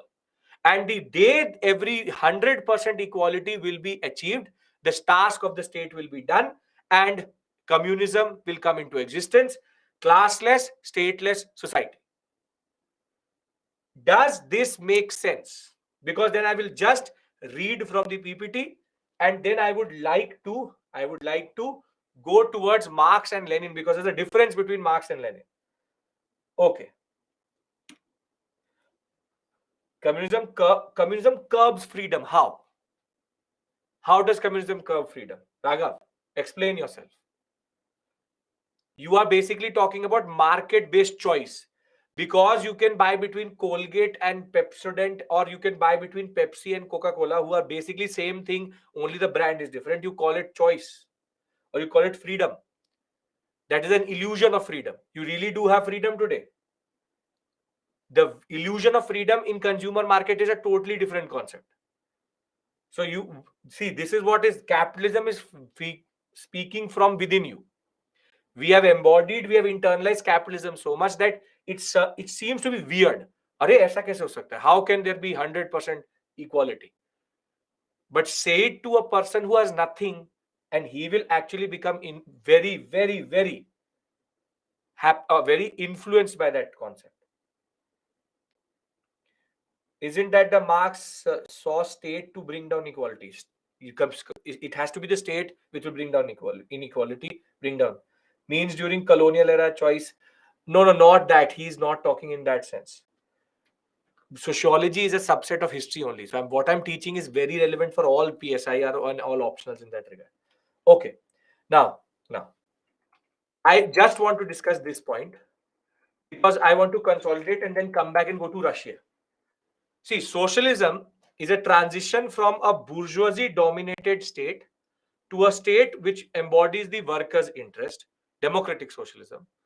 Socialism, social organizations are controlled and regulated by the government so as to ensure welfare and the equality of the people. Means of production are collectively owned, which is PSU, government owning for you, and socially owned and not the property of a private individual. All of this is to transition to communism, which is the ultimate goal of the proletariat revolution. Classless, stateless society, dismantle all privileges. People work in communal factories, produce goods which are distributed to whoever needs them. Thereafter, there are different types of socialism also. One is called market socialism. A very good example of market socialism is Amul. You know cooperatives? Do you understand cooperatives? What is a cooperative? Why are we considering Marx thought as an ideology, as he himself against idealism? Abhishek, now you are trying to be Hegel. Yes, he became what he wanted to challenge. What a contradiction, such a pity. What should I say to it? Isms are problematic. Marxian ideology is Marxism. End of story. So yes, you understand cooperatives. Yeah, cooperatives are an example of market socialism, which is that the state and the workers come together and own the property, own the organization, and the quantity and the quality of everything is decided by the workers and the state.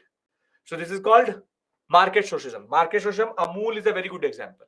That the farmer, that the producers of milk also have a certain stake, and on the other hand, there's a board which works for them and takes decisions for them.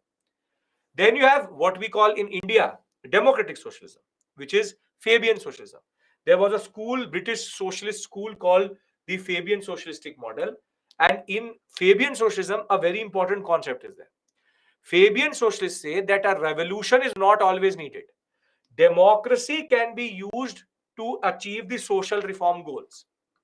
So this is what Nehru used to embody quite a lot, which is basically use democracy as a means of change, which is Fabian socialism. Thereafter, there is nothing called Gandhian socialism. Those are two very different things. Gandhi and Marx are different. Thereafter, the most what we call a supercharged form of socialism, which goes towards communism in that regard, is called libertarian socialism, which is no bureaucracy, no hierarchy, private property, all private property becomes public goods, and there is no one to be compelled to work. Associations will replace the state, and there will be no authoritarian institutions. Basically, market socialism and Fabian socialism moves towards libertarian, and then it moves towards communism. So very simply, before I give you a break and we go back to Russia, please understand 2 to 3 points very clearly. Marx argued about a certain future. His concepts became very popular because he was giving the people a means out of this misery which they were in. He argued that when capitalism will reach its highest point, class struggle will lead to the proletariat revolution, and that in turn will lead to socialism, that in turn will lead to communism. Socialism is state exists but works for equality. Communism is no state, no class, no concept of division. Now, before I give you a break here, very simply, very simply, the prerequisite for Marx for a socialist revolution was that the industrial revolution should reach to the highest point. Please understand this point. Marx argued that industrial revolution, when it reaches its peak, then the socialist revolution happens. This is a prerequisite for Marx, and that is why he said that the first socialist revolution will happen in England. But he was proved wrong, because what is going to happen in Russia will shock the world, because Lenin is going to change Marx's ideology and use it to win power, which we'll talk about once we are back. Can I give you a break here? Yes or no? And then we go back to Russia. Yeah,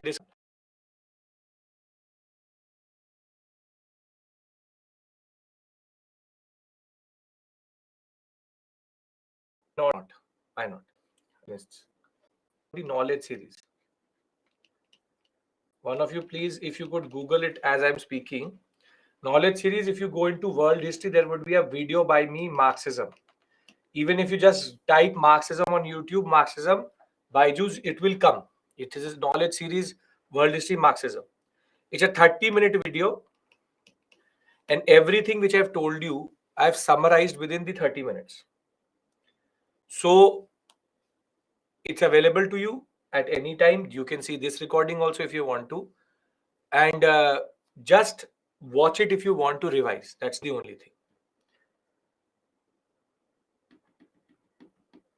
Towards competition between nations, projecting 39 minutes. Yeah, 39 minutes. You can send me the link. I'll make it what we call as public. Raghav has sent it. Okay. So projecting their better GDP. Yes, it is all capitalistic, what we call as competition. Okay. Now. Okay. Now let's go back to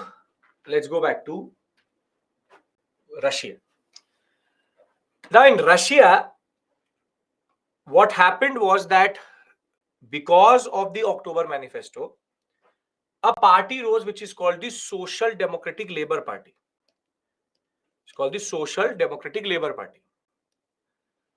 But now something very interesting is going to happen. See, Marx said, which will come first, industrial revolution or socialist revolution? According to Marx, what comes first? Very good. Industrial revolution reaching its peak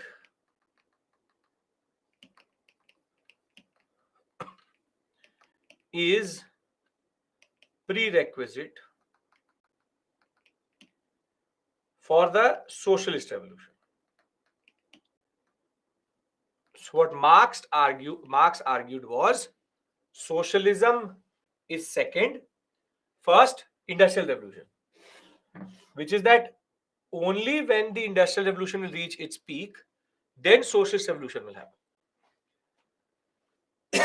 Now, if I'm frustrated by the government which I have, and I'm not an industrial country, and I'm now a political party, is this path really very easy or very quick? So, for example, for a country like Russia, this path is not easy.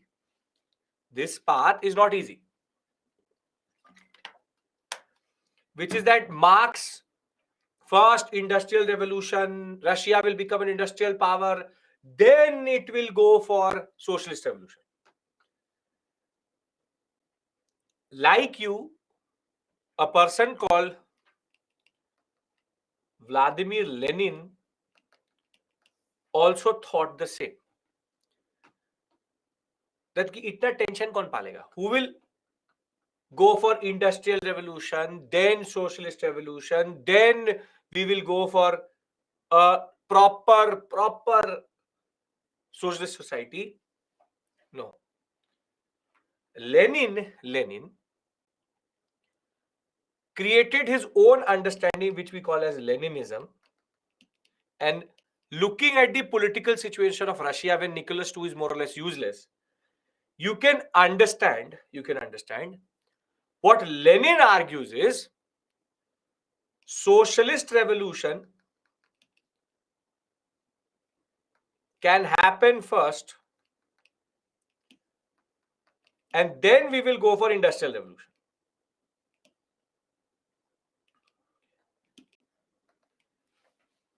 Now, the Social Democratic Labour Party got divided over this issue on what should be the path for the revolution. One were the Marxists and the other one were the Leninists. The people who are following Marxists were in minority. So they were called the Mensheviks. Menshevik means minority. And the people who were following Lenin were called the Bolsheviks, which is nothing but means majority. Now, the point you need to understand here is that Lenin or Leninism is inherently flawed.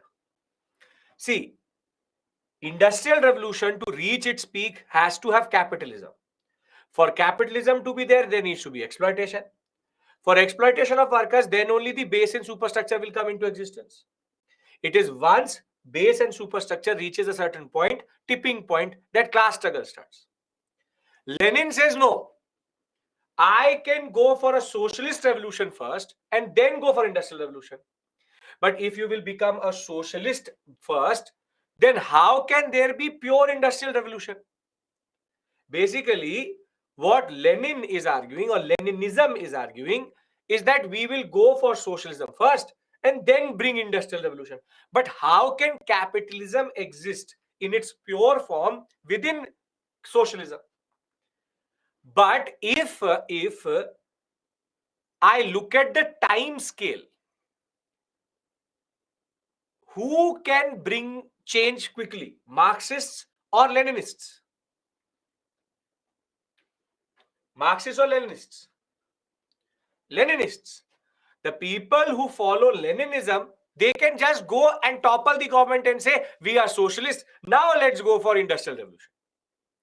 See, what I mean to say very simply is people tend to argue that when Lenin captured power in 1917, which is basically the Russian Revolution, Lenin had already made sure that USSR, the Union of the Soviet Socialist Republic, which will come after the existence of a civil war, which I will tell you, would never survive or actually be stable.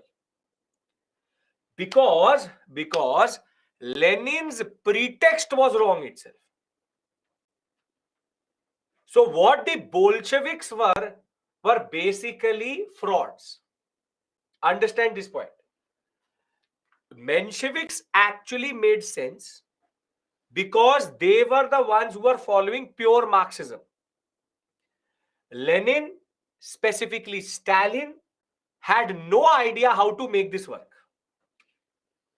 So their basic thing was, let us reach the examination and then we'll figure out how to answer the questions. Marxists are, let us study first and then we will write the examination. And rather, Lenin was, let's first reach the exam center. And thereafter, we will figure out what to write in the exam.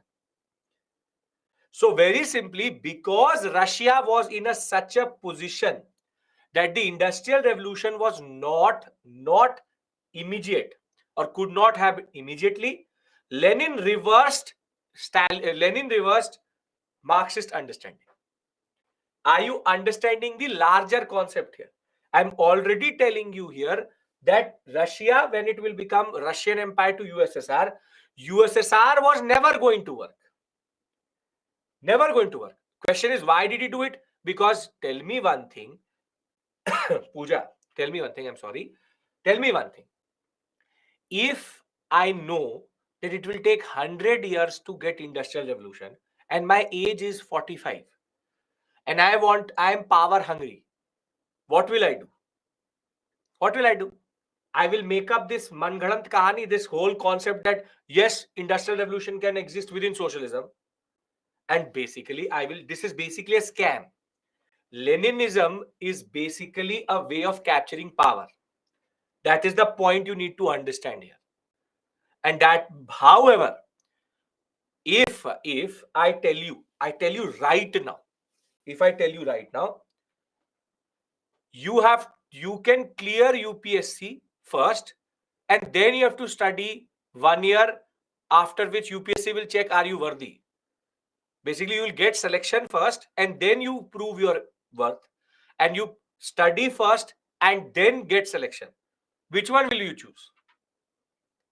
Which one will you choose? You will choose the one in which you are getting selection first, and then you will figure it out how to clear the exam. So very simply, Lenin is doing that only. Immediately he can go for a socialist revolution. Then we'll see what we need to do. Now, if this is clear, I want to talk about the Bolsheviks and the Bolsheviks, and then move towards the Russian Revolution. I will try to leave you, because it's heavy, I'll try to leave you by 8:20, by 9:20 today. So don't worry. I didn't give you a 15 minutes break. I'll leave you early. So don't worry about that. Once I reach a point where I think I can leave you, I'll leave you there. Right? Okay. So I can see fatigue on your faces, though I can't see your faces. I can see it in the way you are replying. So don't worry. I'll leave you early if needed. Right? Okay. So just hang in there. Just hang in there. Okay. Now, In 1912, revolutionary organizations started to develop because of the October Manifesto. And the main revolutionary parties were the Bolsheviks, the Mensheviks, and the social revolutionaries. The most popular were the Bolsheviks, and Bolsheviks had very charismatic leaders such as Lenin, Trotsky, and Stalin himself. Now, Mensheviks literally means minority and opposed the leadership of Vladimir Lenin. They were Marxists and wanted to achieve complete industrialization before moving to communism. On the other hand, you have the Bolsheviks, who literally mean the majority, led by Vladimir Lenin. They were not Marxists and wanted to achieve communist revolution immediately before achieving industrialization. They had a proper full-time revolution program, and their newspaper Pravada was very important in spreading it. On the other hand, they were not really communist. Social revolutionaries were not. They were communists. They were talking about cooperatives and peasants. What is the question, Rahul? Write the question. Rather than giving me all this explanation, give me the question. Yes, but after socialism, what need industrial revolution? This is the question. Write the question and write the whole question. Don't give me incomplete statements. Don't write yes, write the question, yeah. Because I'm waiting for you to write the question. Okay. Karl Marx, Lenin followed the Karl Marx, and basically Leninism is a modified concept of Marxism.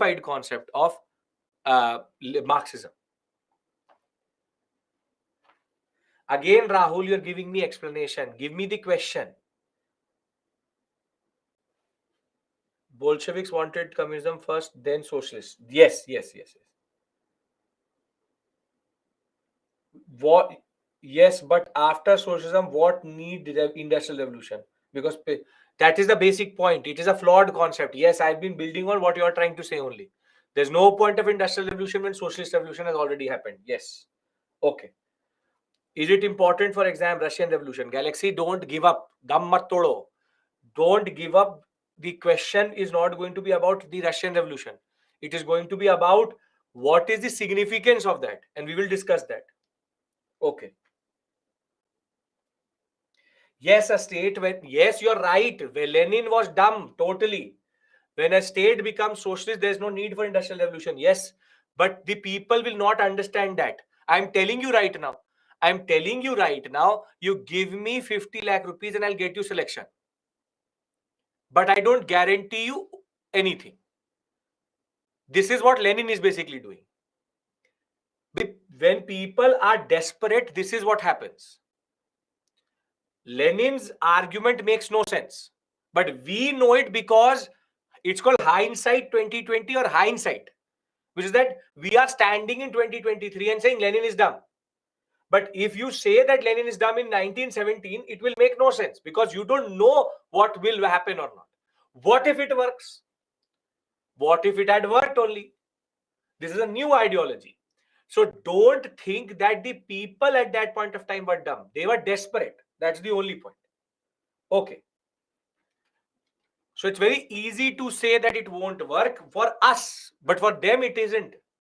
Now, Lenin was the founder of the Bolshevik party itself. He believed that the Russians did not need to become industrialized to enter communist phase. Stalin was his deputy.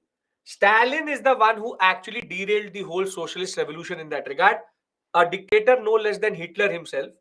But at this point of time, he will be the one who will stabilize Russia after Lenin will die in 1925. Thereafter, Trotsky is another important Bolshevik who was basically a very important workers activist. He was the one who managed everything on the ground. Now, before I go to February Revolution, since the morning, we've discussed Russia, what is Russia's context, Russo-Japanese War, and the concept of October Manifesto. October Manifesto creates the space for what we call today as political parties, and now rises a political party called the Bolsheviks. They are saying immediate capture of power, and they want to capture power away from Nicholas II. And now we will talk about the February Revolution. But till this point, everybody is following me. You understand ideologies, you understand difference between Marxism and Leninism, and you understand the difference between the concept of how all of this is going to lead to the Russian Revolution. Yes? Okay. In a way, it is a drama. It is totally drama. It is all personal interests. Now, please pay attention. First change came in 1905, and I'll give you a timeline also tomorrow before we start so that you can consolidate. First change came in Russia in 1905. Sunday, Bloody Sunday, in turn leads to October Manifesto. Now, whilst all of this is happening, as soon as Lenin says that we can go for a communist revolution, obviously Nicholas II was never going to let him live. So, though they had become a constitutional monarchy here, Lenin had to flee to Germany because Lenin was a wanted man in Russia. However, the fact of the matter is, Russia will, in between 1905 and 1914, there will be certain reforms which they will try to do, Slompin reform. We know Rasputin was also there. But the point is that the Bolsheviks were becoming more and more influential and popular. Now in 1914, the Russians will do a blunder. What is that blunder?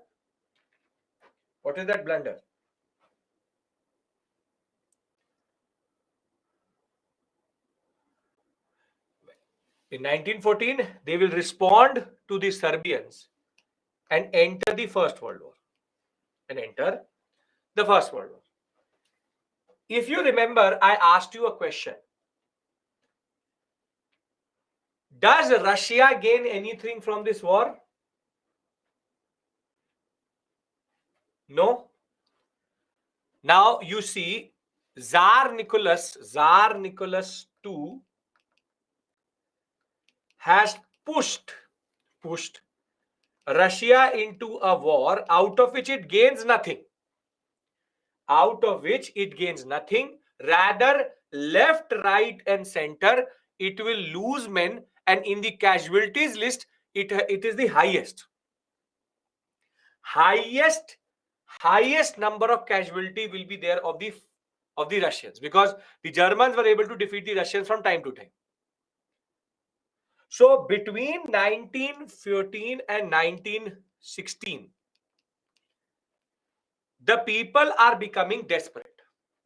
The people of Russia are becoming desperate, and in 1915 itself, late 1915 itself, Lenin and the Bolsheviks now start to demand that Russia should exit the war.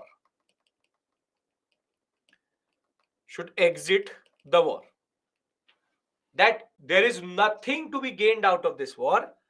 And the people also started to resonate this feeling that why are we in this unnecessary war? But more than that, Lenin argued a very big thing, which is that he argued that imperialism is the highest form of capitalism. And therefore, he dubbed the First World War as an imperialistic war. Basically, colonial powers fighting among themselves to figure out how they will exploit their own colonies. So it was a war for colonies, it was a war for industrial countries, it was a war for, very simply, egos. So Lenin argued, the Bolsheviks argued, even the Mensheviks argued that there is no point fighting this war because Russia has nothing to gain out of it. Russia has no colonies generally. So Lenin and Bolsheviks now start to talk about Russia exiting the war. And this period, 14, 15, 16, there's a rising sense about this. Now comes the fateful year of 1917. People are frustrated. Now, one thing I want to point out before I move to the February Revolution, in one book you will find February, in other book you'll find March, in some it will be written February, March, and October, November. This is because Russians used to follow the Julian calendar and the rest of the world used to follow the Gregorian, the one which we follow. And because there's a time gap between these two calendars, the February Revolution in Russia was basically happening in March according to the world. So don't get flustered when they ask you about February, March Revolution. It's the same thing. Now, 1914 to 1917, the only thing which was happening at this point of time was people's frustration, death and destruction. There was more and more what we call as the people were saying that exiting the war was in the interest of the Russians. Bolsheviks also say this. Now,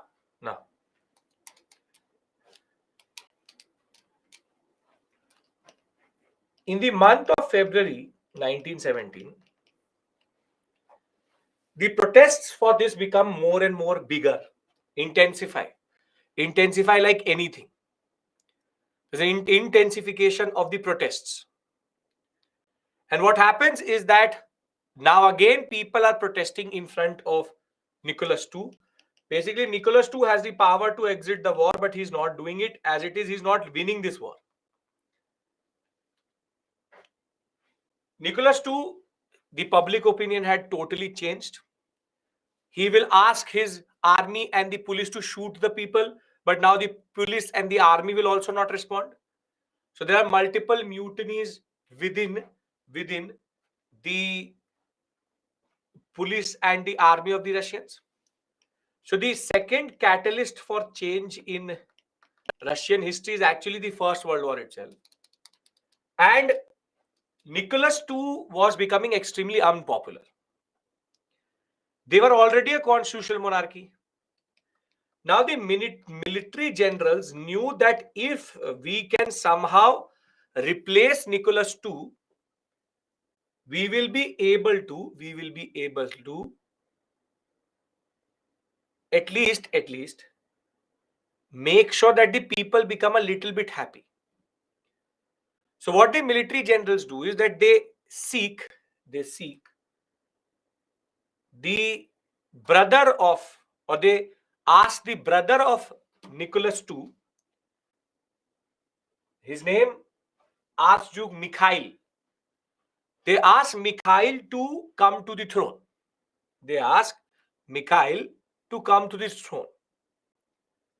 However, Mikhail says, I am not a fool. Russia is burning right now, and I don't want to take power. So what is going to happen is that now the military generals have no other option under the pressure of the people, and they will abdicate the throne. Abdicate the throne means abolish the monarchy. And in February of 1917, which is called the February Revolution, Russia is going to become a republic.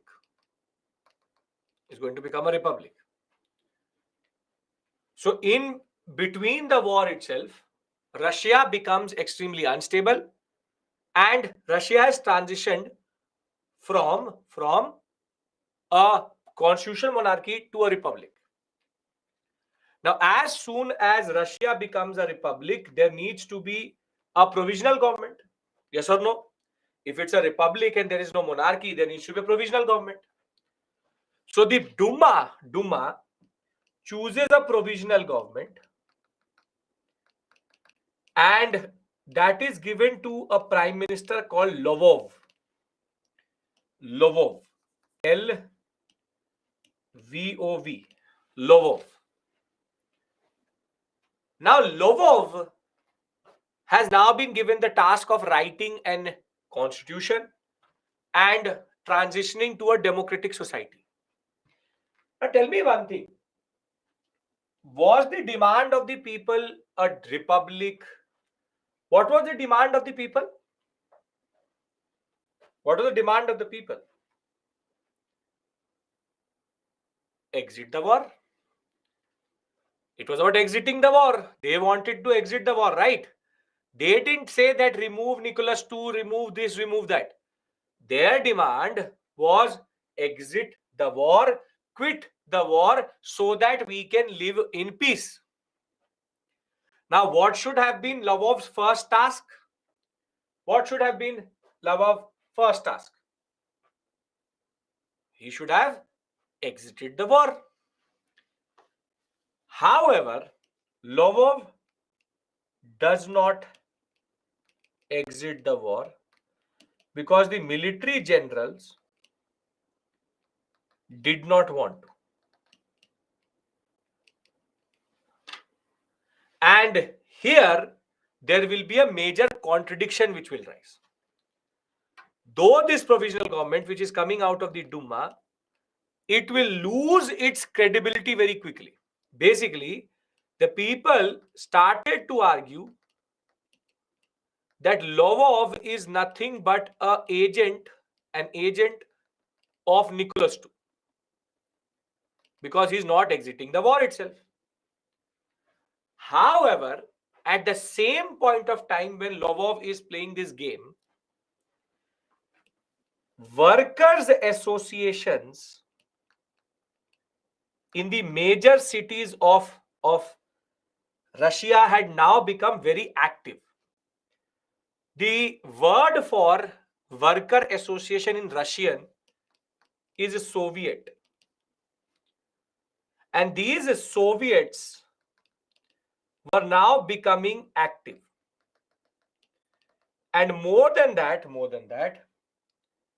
because the people were connected to these Soviets, they were truly representative. So very simply, the February Revolution, which will break out with bread riots in Petrograd, Tsar will give shooting orders. Petrograd troops will say, Petrograd is the old name of Saint Petersburg, and there will be a mutiny. They will refuse to fire. There will be mobs burning public buildings, releasing prisoners. Army was intended in protecting the monarchy initially. They asked the Tsar to abdicate in favor of his brother, Grand Duke Mikhail. However, when Mikhail will decline, the provisional government will be formed and Russia will become a republic. Now, as soon as the republic comes into existence, there's a tussle. The tussle is that the provisional government did not exit the war. And more than that, they had deferred elections and the National Assembly, Constituent Assembly making process 2-3 times. At the same point of time, workers' associations were becoming more and more common in these important cities. And it will now become a tussle between the Soviets and the government. Think of it like the panchayat and the parliament. Which is more representative of your interest? The panchayat or the what we call as parliament, which is more connected to the people? Obviously, Panchayati Raj institutions, basically panchayats. So these panchayats are nothing but Soviets. They are more connected to the people than the government itself. And therefore, now there's a tussle. So whilst in February of 1917, Russia becomes a republic. Anybody has any issue in understanding this? We're just building up to the October Revolution. Don't worry. You have to go to April and then October. April, August, October. No issues? Okay. Now, in April of 1917, in the same time the US was entering the war, the Germans get a very interesting idea. the Germans were frustrated by the Eastern Front, and they wanted that somehow Russia does exit the war. So what they did was that they smuggled Lenin back into Russia. They smuggled, somehow allowed or gave safe passage to Lenin to go back to Russia. Germany wants an unstable Russia so that that front basically stops to exist. And in April, Lenin, when he will come back, he will give what is called the April thesis. In the April thesis of Lenin, he will make three demands. First, that Russia should exit the war immediately. Second, that the people should not support and the Bolsheviks should not support Lvov's government. And third, he urged the Soviets to capture power as they were the true representatives of the people and the people should support the Soviets itself. Now, as soon as Lenin will say this, there will be in July a lot of May and July a lot of rioting. Lvov will go after Lenin, and Lenin will then have to flee to Finland. But the damage was already done because the credibility of the government was gone. Now, Lvov still was not ready to exit the war, and the Soviets were becoming more powerful, but the Bolsheviks had not fully filled up the Soviets. But the turning point in this story is going to come in August of 1917. In a very comical fashion, the commander-in-chief of the Russian army, name Kirilov, whatever you want to call him, what he will try to do is he will try to stage a coup. So he'll bring a lot of tanks and heavy armored vehicles to St. Petersburg or Petrograd. He will be in a jeep in front. But ironically, his army did not want to stage a coup. So whilst he was very happily going in the front with all these armored vehicles behind him, by the time he actually reaches the Duma building, he was the only one standing there. And as soon as he looks around and checks that where are people, there was nobody. He will get arrested for staging a coup. He will get arrested for staging a coup. Now, when people saw that the army is trying to capture power, now people's opinion changed totally. They said that rather we should basically support the Bolsheviks because they are ready to capture power also and give Russia the breathing space of exiting the war. And basically between August to October of 1917, Lenin will keep on sending messages to Trotsky, capture power, capture power, capture power. But it is only in October of 1917 that finally the Bolsheviks will be able to win what we call as majority in Moscow and Petrograd.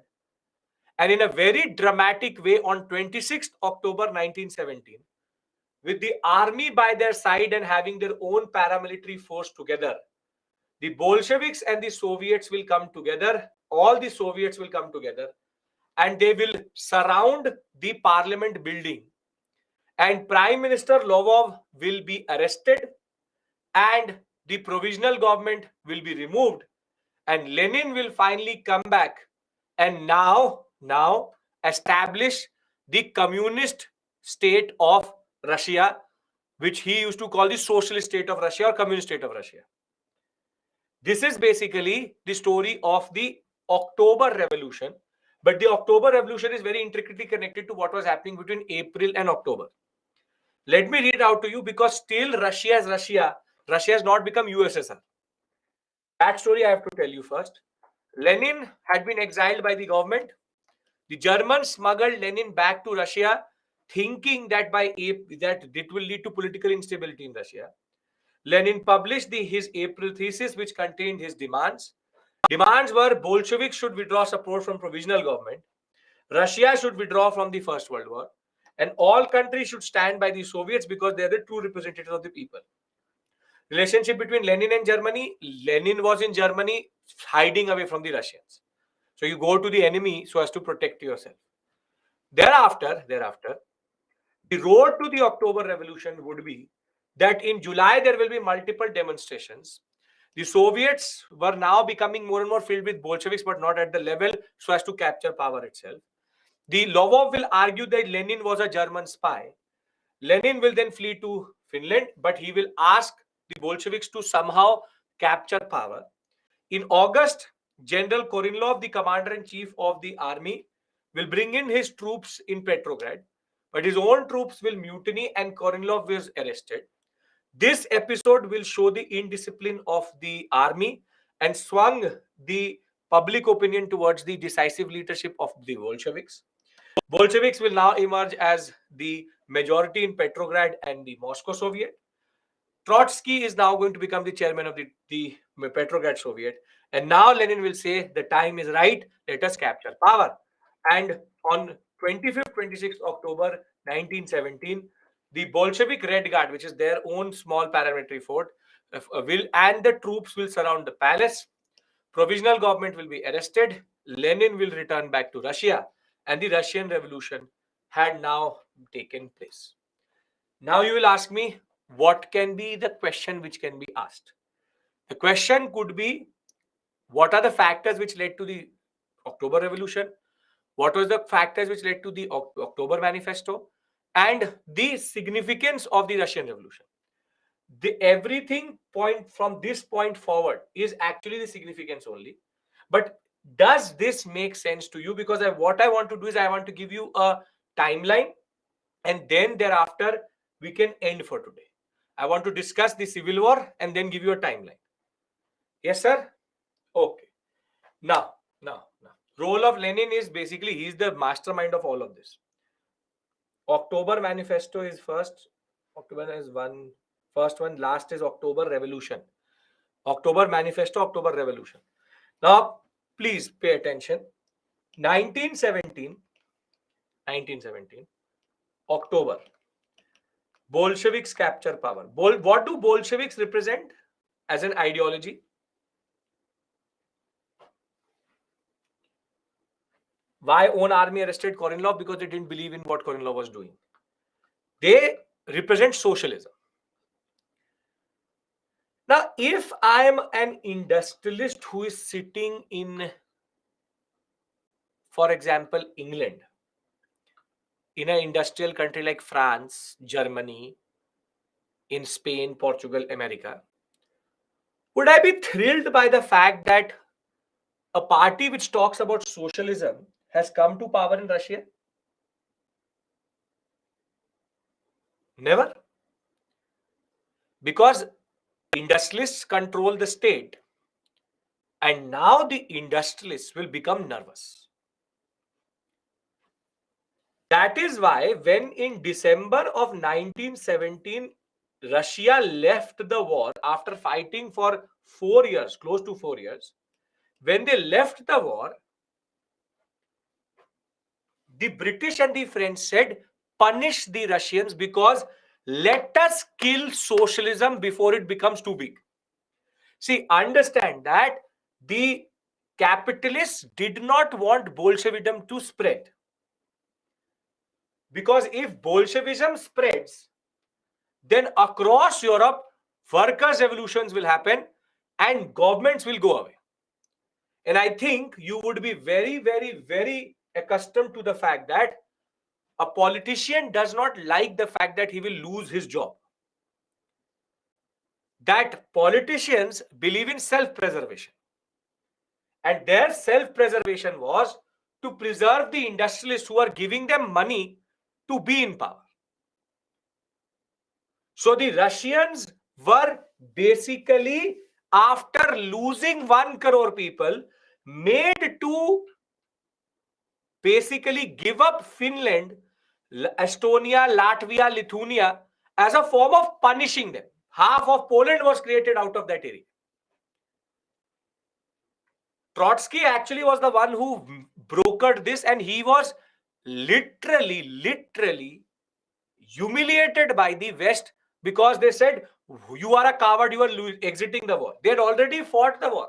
America has entered the war by this point of time, but the agenda of the West is not that defeat Germany. Everybody knew that Germany is now going to get defeated.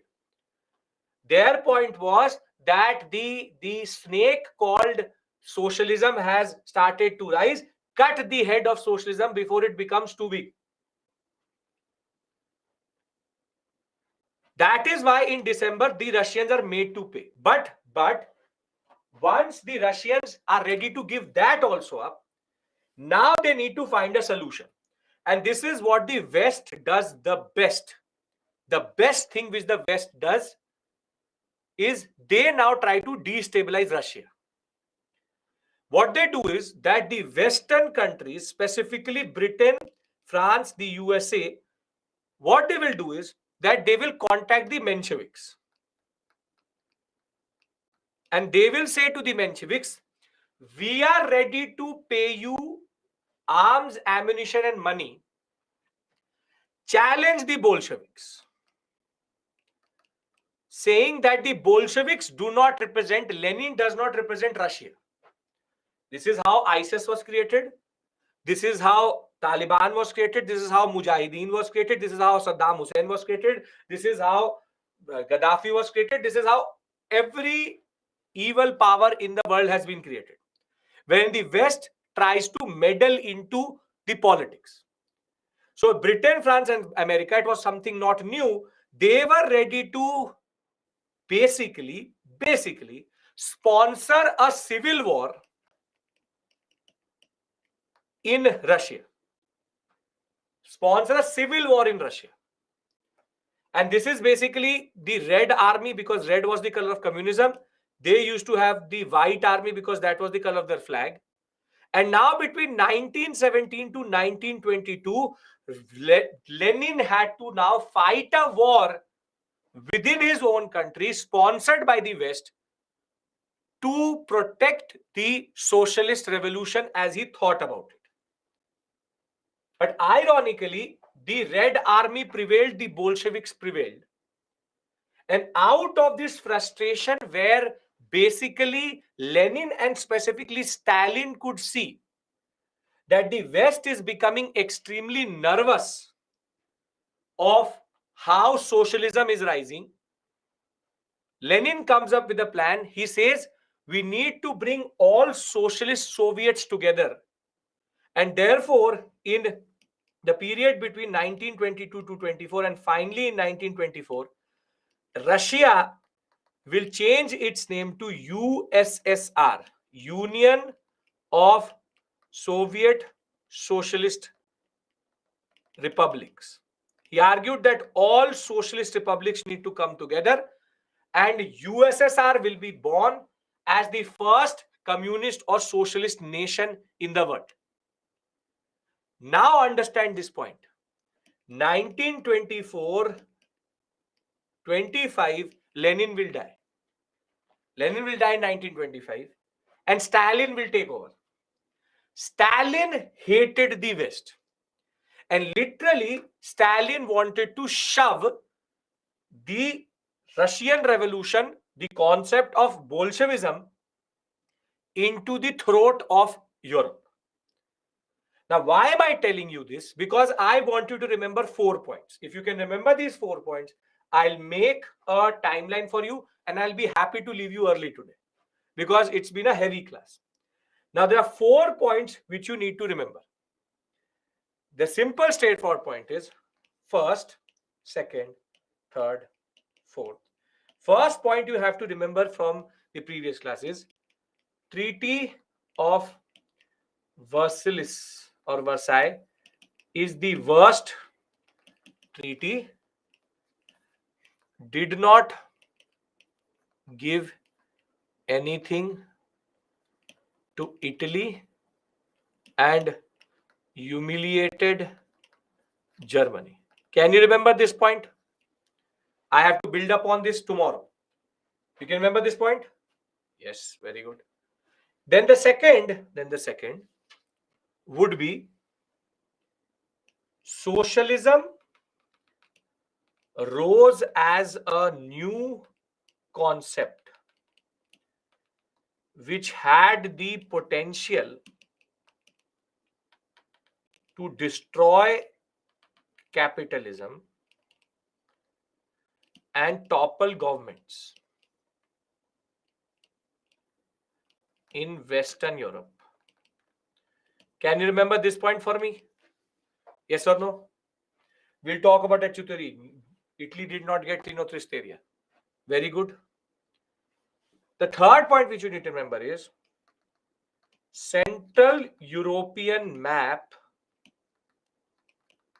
has been messed up by Treaty of Versailles. Again, a point which I will discuss with you tomorrow, which is the fragile democracies. And last but not the least is Stalin wants the revenge for the Russian Civil War and socialism spreading in Europe. If you can remember these 4 points, I'll give you the timeline and we stop for today. Fragile democracies means democracies which are not strong enough to withstand internal conflicts. Yes, 4 points. If you can remember these, I will build upon each one of them and add. Basically, these are the reasons for the Second World War. These are reasons for the Second World War. Now, last point is the timeline for Russia. When we talk about the timeline for Russia,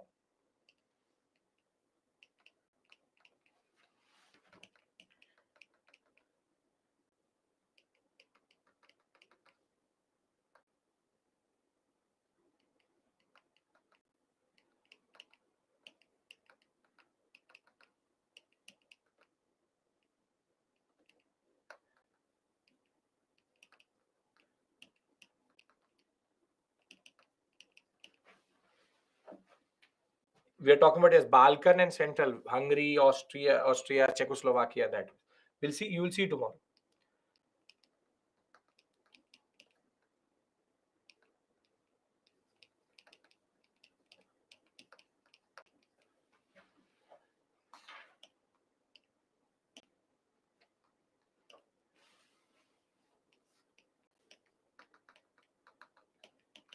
Russia projects power.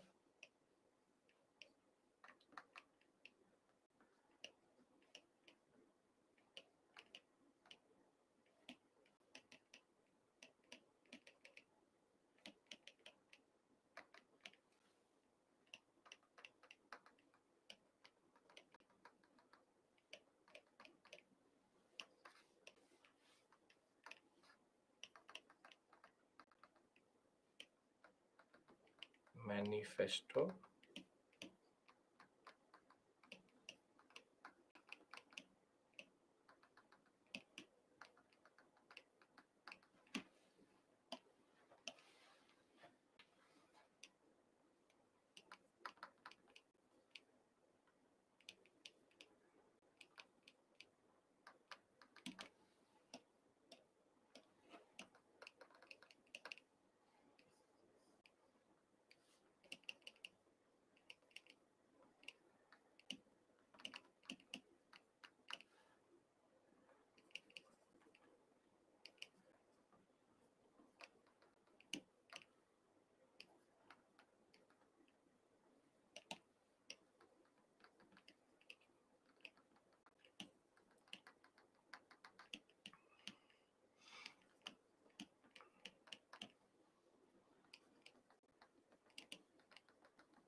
April thesis, then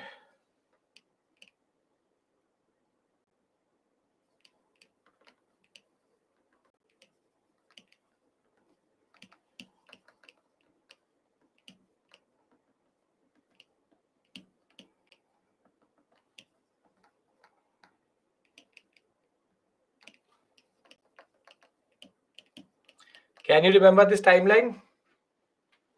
Can you remember this timeline?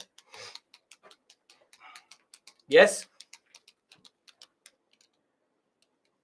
So if yes, tomorrow when we come back, we talk about fragile democracies, we'll talk about the world after, and we will discuss the Great Depression.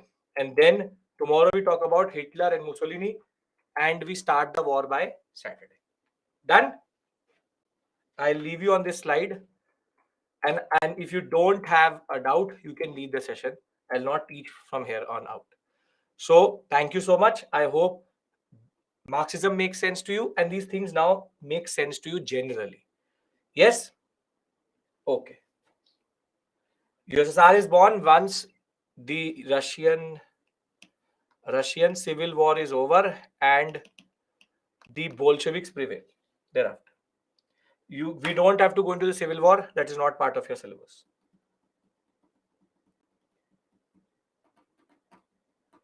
Yes, Hiba, in a way.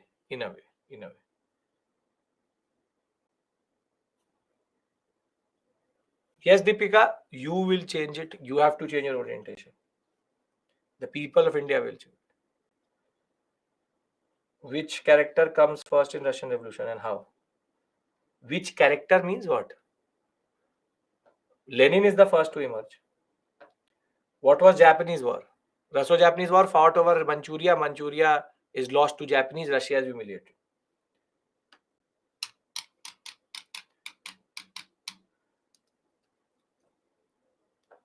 Yes, there's a class on Saturday at 6 a.m. I'll tell you about that tomorrow. Why did Lenin run? Because he was a wanted man.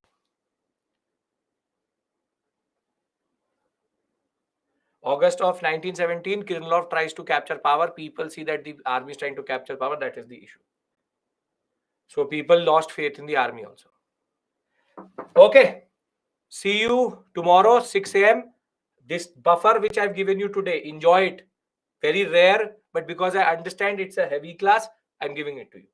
See you at 6 a.m. tomorrow. Bye-bye.